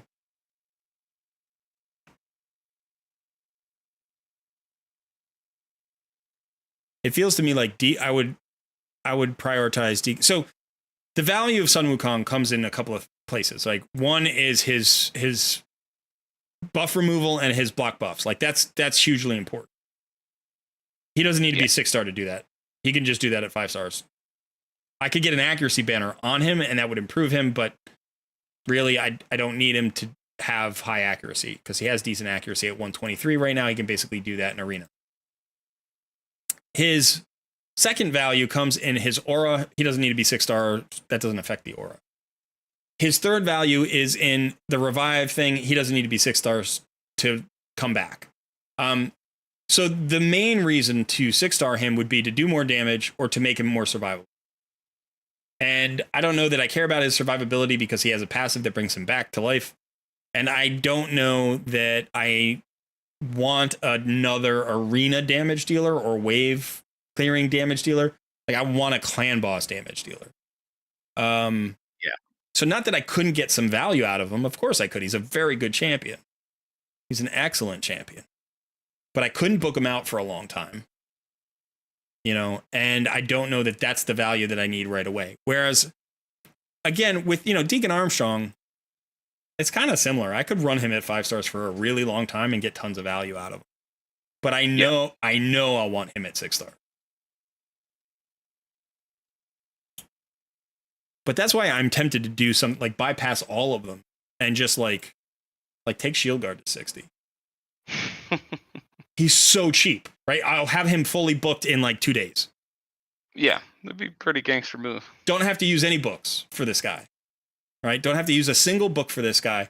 And where's the value from this guy? Well, it's the same value, basically, that I'd be getting out of Wukong. I can use him in the arena, absolutely. Put him in a stun set. Use him in Doom Tower, absolutely. Like, he's going to survive against bosses, so he's good for that. He doesn't bring a lot of debuffs, but he brings a decreased speed. Which is he can farm Nightmare too, right? Yeah, he can. He can actually farm Nightmare campaign. Not for a while. You need stats. Like, you need crazy gear on him to do it. But he can, in fact, farm Nightmare campaign. So, like, I could build him now for cheap, have him forever, and eventually move him over to my Nightmare Campaign Farmer. And like never, like he's going to crush Barbarian Faction Crypts. So like the value I would get out of him, I think would be almost at least close to what I would get out of Wukong for a fraction of the cost. Yeah. But does he progress my account? I don't know. I don't know that he progresses my account really anywhere. Like right now, like Doom Tower a little bit. Maybe Arena a little bit. But not enough. Same thing with Sinesha, right? Sinesha's a great champion. I could 6-star Sinesha. Why not? But without Skull Crown, she doesn't have all that value. You know, and it's like, is she enough? Is she worth enough? Does she do enough? And the answer is Chronum. That's who I need. I need to go get myself a Chronum.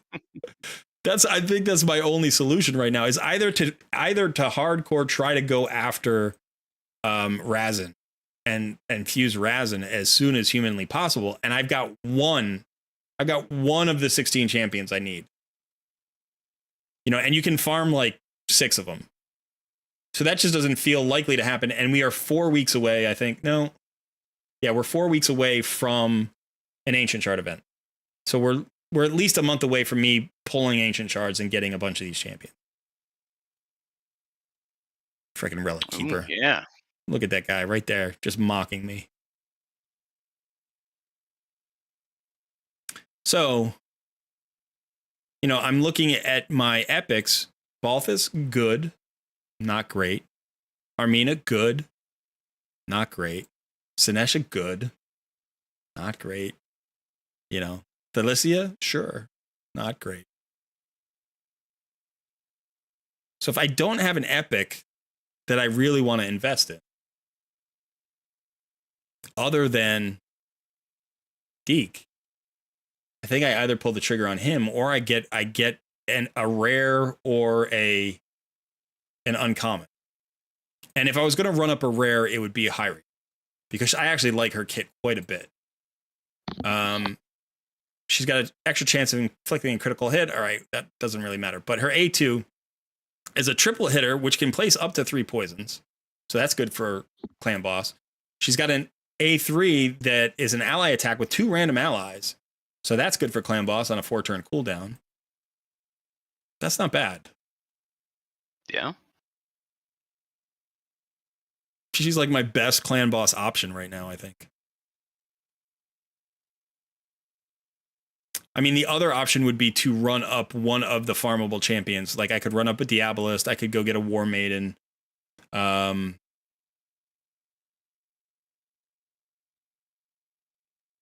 don't need the War Maiden. It'd probably be the Diabolist. I can't really think of another champion that I would want to run up.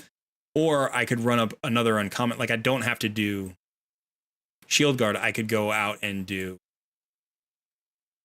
Armiger.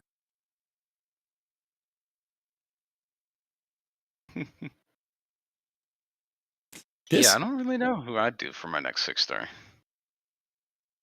This champion's actually kind of interesting. Prosecutor. Double hitter on the A1 with decreased turn meter. Has an AoE that drops speed, and it's the large decreased speed, and it's actually a 75% chance, which for a rare, really good. And then the A3 is a triple hitter with increased accuracy on this champion, but each hit has a 30% chance, books to 55% chance of heal reduction. Kind of an interesting champion. Anyway, you don't know who you would go 6-star next? Yeah, I haven't. I mean, I got my fan to 6-star. Right. So now I got to start thinking about the next. Well, you got too many choices. Pull something today, but you've got too many choices. I mean, do I really? Yeah. Do I really have too many choices? Yeah, you kind of do.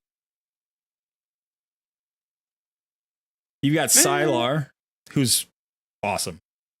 Definitely worth a 6-star. You've got Padma, awesome, worth a 6-star. You've got Anchorite, awesome, Clan Boss, worth a 6-star. You know, you've got Wukong. You've got the same dilemma with Wukong. You've got Deacon. You haven't run him up to 6 stars. You got the same dilemma with Deacon. Yeah. You know, so it's like you've got a lot of good choices for 6 stars. So the difficulty on your end is that you've got you've got to figure out which of those is going to be best as your next 6-star. Whereas my difficulty is I don't have a single champion that I love long term. Like, I mean, other than Armiger, like Armiger's I love long term, but how much value does he give me right now? Like right this second? It's like some. He helps me in Fire Knight, he helps me in Spider Balls. You know, like he helps me in Ice Golem. So he would give me some dungeon progression. He would help me almost nowhere else. Like, it doesn't help me in Arena, doesn't help me in Doom Tower, doesn't help me in Clan Boss. It helps me in Faction Crypts, I guess. But he does help me in dungeons, and that's not nothing. And I know that he's also a cheap option I could build out. So I could run him up, or I could run Shield Guard up. I could run either one of these guys up, but really cheaply. And that may be my best bet right now. And just save, you know, save for the next event. We've got Void event coming up in 2 weeks. I'll probably have 5 or 6 shards then. You know, maybe I'll pull a Cold Heart. Maybe I'll pull a Sylar. Maybe I'll pull somebody, you know, who's a solid, I mean, Ursula. You know, I could pull a solid Doom Tower champion. A debuffer, or maybe a damage, like who, oh man. If I was just going to say, like, okay, let's just say we pulled a Void Epic. Like, what Void Epics, you know, would just unlock Clan Boss for me?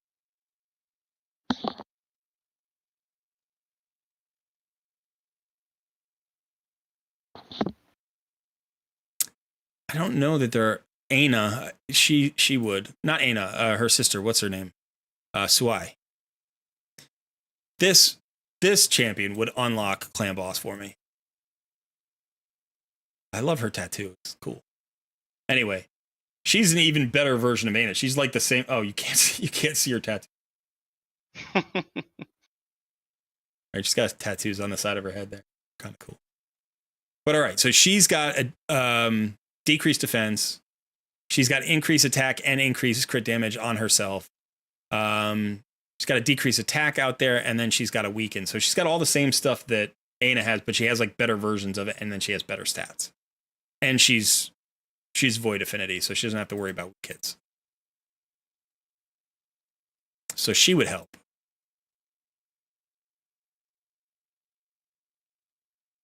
I mean, Seer would be great, but I don't know that I have a team to set Seer up yet. So that's probably something that could wait a while. Yeah, I'm just hoping to get a tank at some point, at some time. I just noticed this. I have never noticed this before. Undead Hordes have no Void Epics. I never noticed that. I think maybe I noticed that once, like a year ago, and I was like, oh, whatever. But, like, we're almost 4 years into the game. They don't have a single Void Epic? That's weird. But yeah, you need a tank. That's true. Yep. That is true. Shield Guard can be your Minnow farmer too. That's true, Socrates. You're right. I could make him my solo Minotaur farmer. Crashdown says, Deacon is an easy 60 in my opinion. I'll probably take Shield Guard to 50 at least. I plan on keeping Wukong at 50 for a while. Yeah. Shield Guard on basically any wave-based content. Yes, I agree. So I think Shield Guard is the wave-based sort of equivalent of Armiger, who's more of a solo target, you know, phenom. So those two champions are the two best uncommons in the game, in my opinion. They're both worth 6 stars. They do completely different things. As a free-to-play, Raz Infusion is great to hold on to fuse epics for champion chases. It helped me get my Newt and Emic, especially clutch on Newt since Plarium increased the points on that fusion. Yeah, I've heard that argument before. I think it's a viable one. It makes sense. But I think Razin actually provides so much progression that you want him as a champion.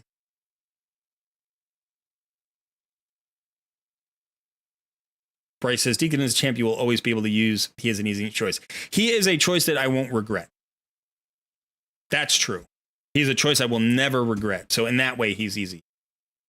But in terms of creating progression on the account right now, the difference between Deacon at 50 and Deacon at 60 for my account is very small. Right? Eventually, that will become necessary. But right now, by himself, getting him to 6 stars, like the one place that would really help me out is increasing his speed and accuracy. So making sure I always land that debuff, making sure I always go first in arena and stuff like that, because I can get, you know, an accuracy banner with some speed on it. Like I could do that. He'll be tankier. He'll be harder to kill. He doesn't bring a ton of damage. He can do everything at 5 stars that he does at 6 stars in terms of utility. So I would not regret having him at 6 stars. But I don't know that I don't know that he adds a lot of progress.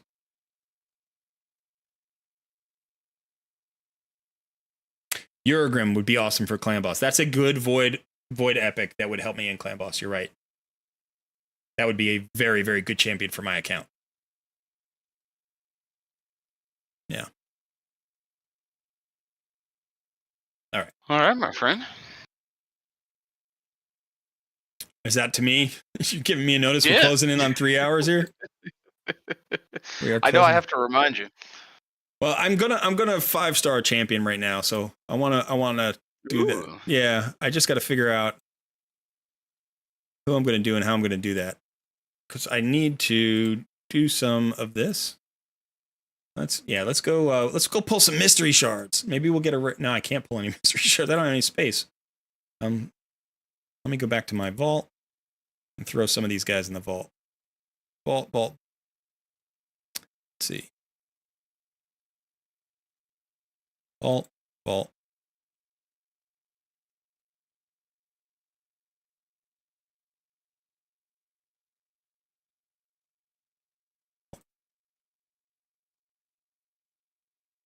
Whatever.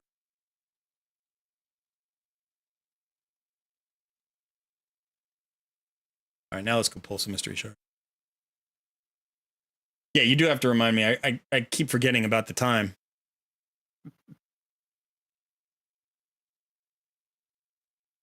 All right, let's upgrade. We're going to get some champion training points here.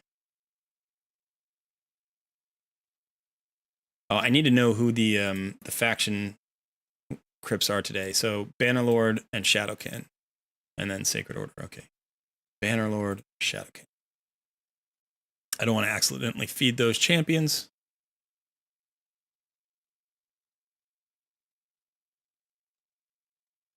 She's a bad. Yeah.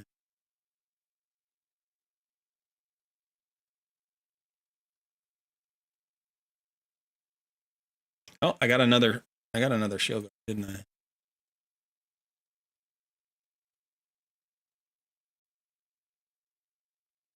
Did I accidentally put him in the vault? I might have put him. Yeah. That's where mine go. We're getting close. Keep booking this guy out.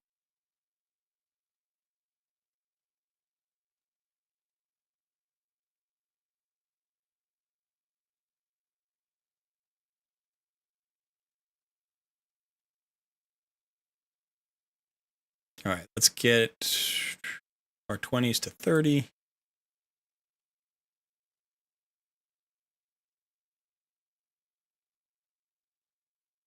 Not 20s to 30. 20s to 3 star.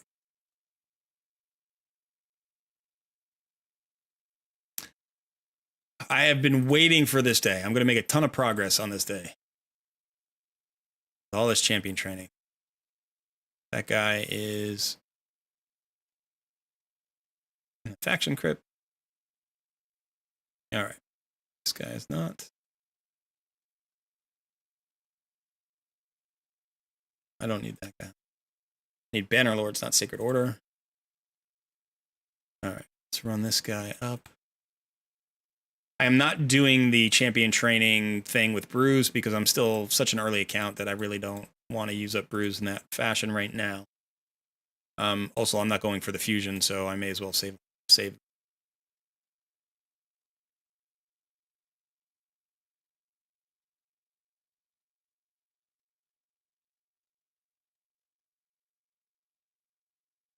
All right, I think that's enough in order to upgrade my... Let's do this. Let's do Shield Guard. Let's get him up to 5 stars. He's going to help me in a bunch of places, I think. Let's go ahead and do that. And that completes this mission and this mission. And the Void Keep is opening in 2 days, I guess on Sunday. And then I'll be able to cruise through a lot of this stuff. And yeah, it opens tomorrow, technically. hopefully I should be able to get to the Fused Justiciar once I clear that. All I have to do is clear that. And then I think I can get everything else in a day. Because I'll have to get these artifacts from Fire Knight's Castle. I can ascend a champion to level 5 of Ascension. I can do that with the Shield Guard that I just ascended to 5 stars, because he doesn't have 5-star Ascension. I need the Spider's Den. That's not too hard. 1,000,005 damage on the Demon Lord. I'm already one keying like 4 million damage. And then Fuse Justiciar. So I need to go farm the champions for Justiciar so that I am not... and I have 2 of them right now. And so I need a War Maiden and I need a Spirit Host. So I'll have to go farm those 2. And yeah, that should be fine. That should not be a problem. And so I think on Sunday, I'm making a ton of progress and I'm starting to catch back up. I'll fuse my Justiciar and I'll move into the next phase where the next thing I need to do is 6-star another champion. And yeah. I should be close on that. But in the meantime, while I'm farming those champions, I will be like those fusion champions. I'll be farming up XP and getting food ready for the next 6-star. This would be nice to get some relentless gear here. If I could do that in the champion chase tournament. I don't think I will, but maybe. So where do I farm? I think Durham Forest is Spirit Host. I think probably the best thing is just to go in here with Shield Guard and probably just do it like this. Let's see if this works. Oops. I think she should be... I mean, she can solo farm 12-3 Brutal, so this should be easy. I don't have to 2-star this, so Shield Guard can die. He might not. Oh, are you starting the grind for the fusion champs? Yeah, so I need to level up Shield Guard to 50 anyway. I guess I don't need to do this with 2 champions. Ooh, speed boots. I could come in here and I could put food in here, right? I could put food in here. I don't need to do this with 2 champions. I don't know why. I was just stuck in that 3-starring mode that I've been doing for the last 2 days. I'm like, I only need 2 champions. I was kind of wondering the same thing. I'm like, you might as well split it, 25% each rather than 50-50. Yeah, rather than give away 25% of the XP, I may as well do it this way. So, all right, I think that's what I'm going to be doing for the next 2 days. I have until Sunday, so that's good. That's almost perfect for me. I actually have just over 24 hours, don't I? Because it's really Saturday night when it opens. Yeah, it's going to open tomorrow evening. Yeah, so I've got 27 and a half hours until that happens.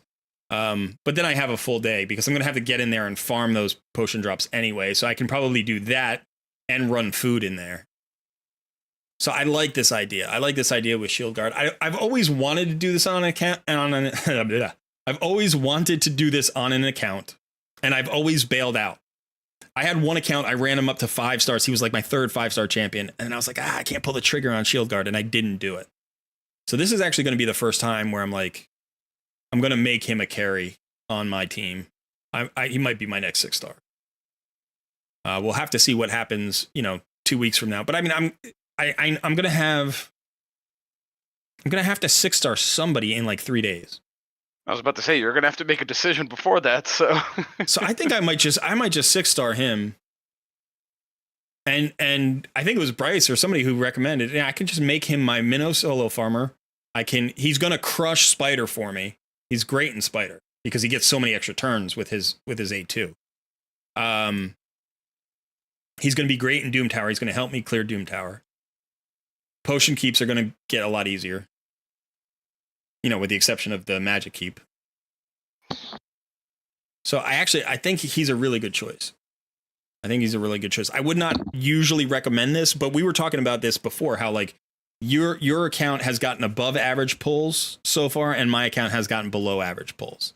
And like, if it were going to happen, that's the best way for it to happen, right? Because if you got below average pulls and I got above average pulls and I was just crushing you, like nobody would tune in to see that. It's like, yeah, the pro is just killing the noob. Of course he is, you know? It's like, that's that CC luck with the shard pulls. It's like, but instead it's the other way around. And so I have to get creative. I have to do some interesting things here. And I think this is kind of an interesting way to go. Yeah, definitely. You know, and if it doesn't work out, then everybody can be like, I didn't think it was going to work out. That call red thought he was being smart, but he messed up. Yeah, and if it funny. does, I think I got a shield guard 2 5-stars. Oh, you do? I fed him for my Fane. Oh, yeah. I've done that before. That's what I was actually thinking about doing with my Armiger. I was like going to get him up to 5 stars because like he's worthwhile bringing up, you know, and then just use him and let him go. But all right, so yeah, just a reminder. I want to say a couple of things to the viewers out there. One is, so we're going to be having. Hang on, just a second. I'm going to put you in charge for a second. Huh? We are free. We are free once again. How's everybody watching? Enjoying my spider content? It only takes 10 minutes per run. This is what we call pristine farming. And I think he's back.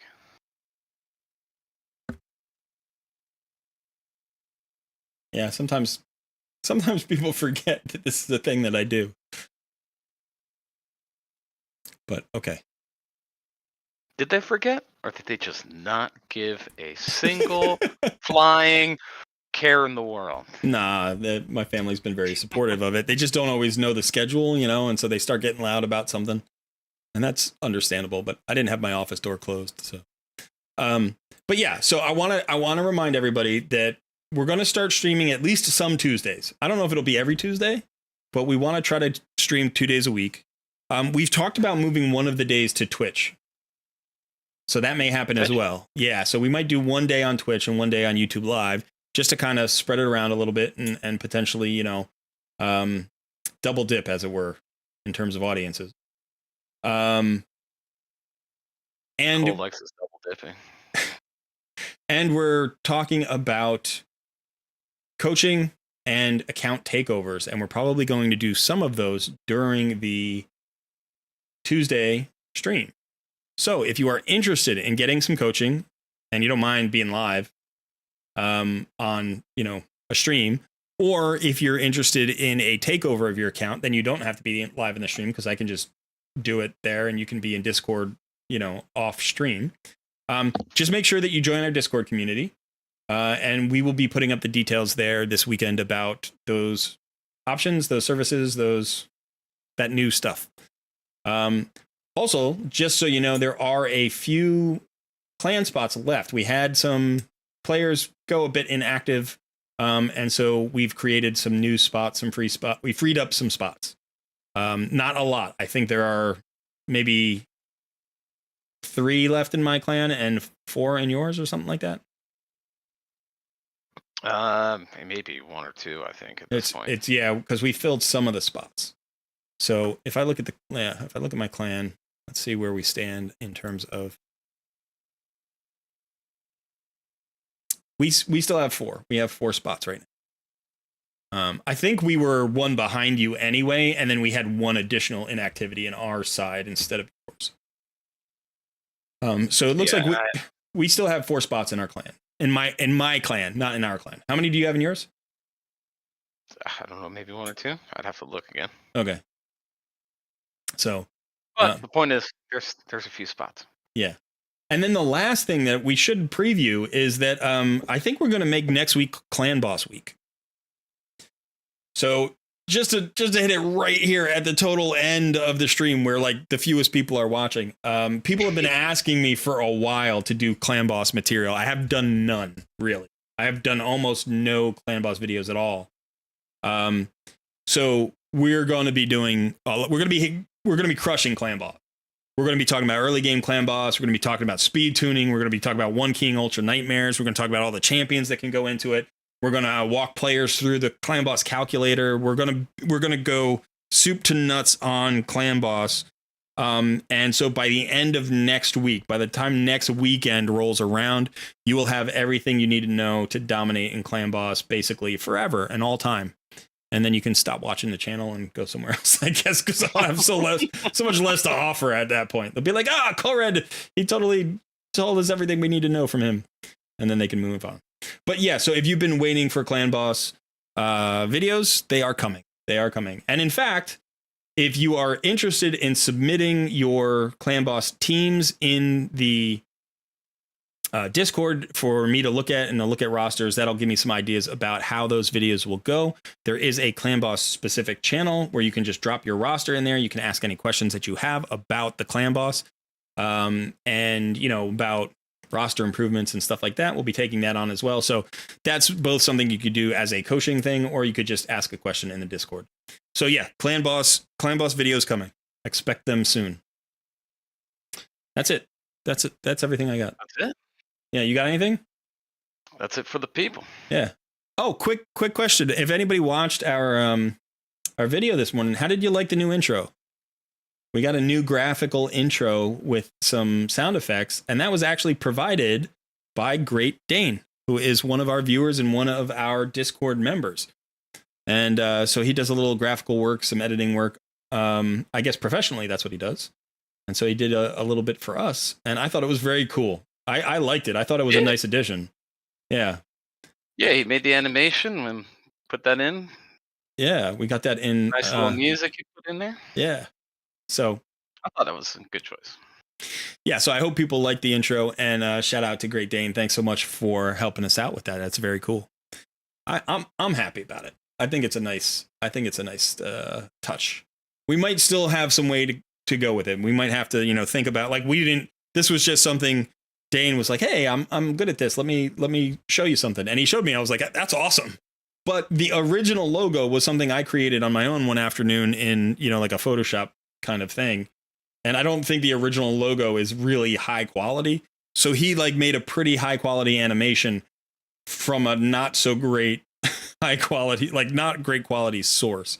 So we might have to rework the logo at some point. But yeah, I think having an animated intro was pretty cool today. So Mr. Fudan I was thinking when I watched, you're going to be a superstar now that you're monetized. The logo animation is very good. Yeah. Thanks. Light says, what's cool? Really good job, Dane. Thanks, guys. Yeah. Thanks, Dane. All right. Thanks everybody for watching. We will be back next Friday, preferably at 1 or 1:30, not this late. And then also watch for us on Tuesday. We'll put the details in the Discord. We'll also put the details on the YouTube channel about whether or not we're going to be on Twitch or we're going to be here or whatever. And then again, if you are interested in any kind of coaching or takeovers, that info will also be in the Discord this weekend. All right. Son, say goodbye. Have a good one, everyone. Have a good one, everyone. Short and sweet.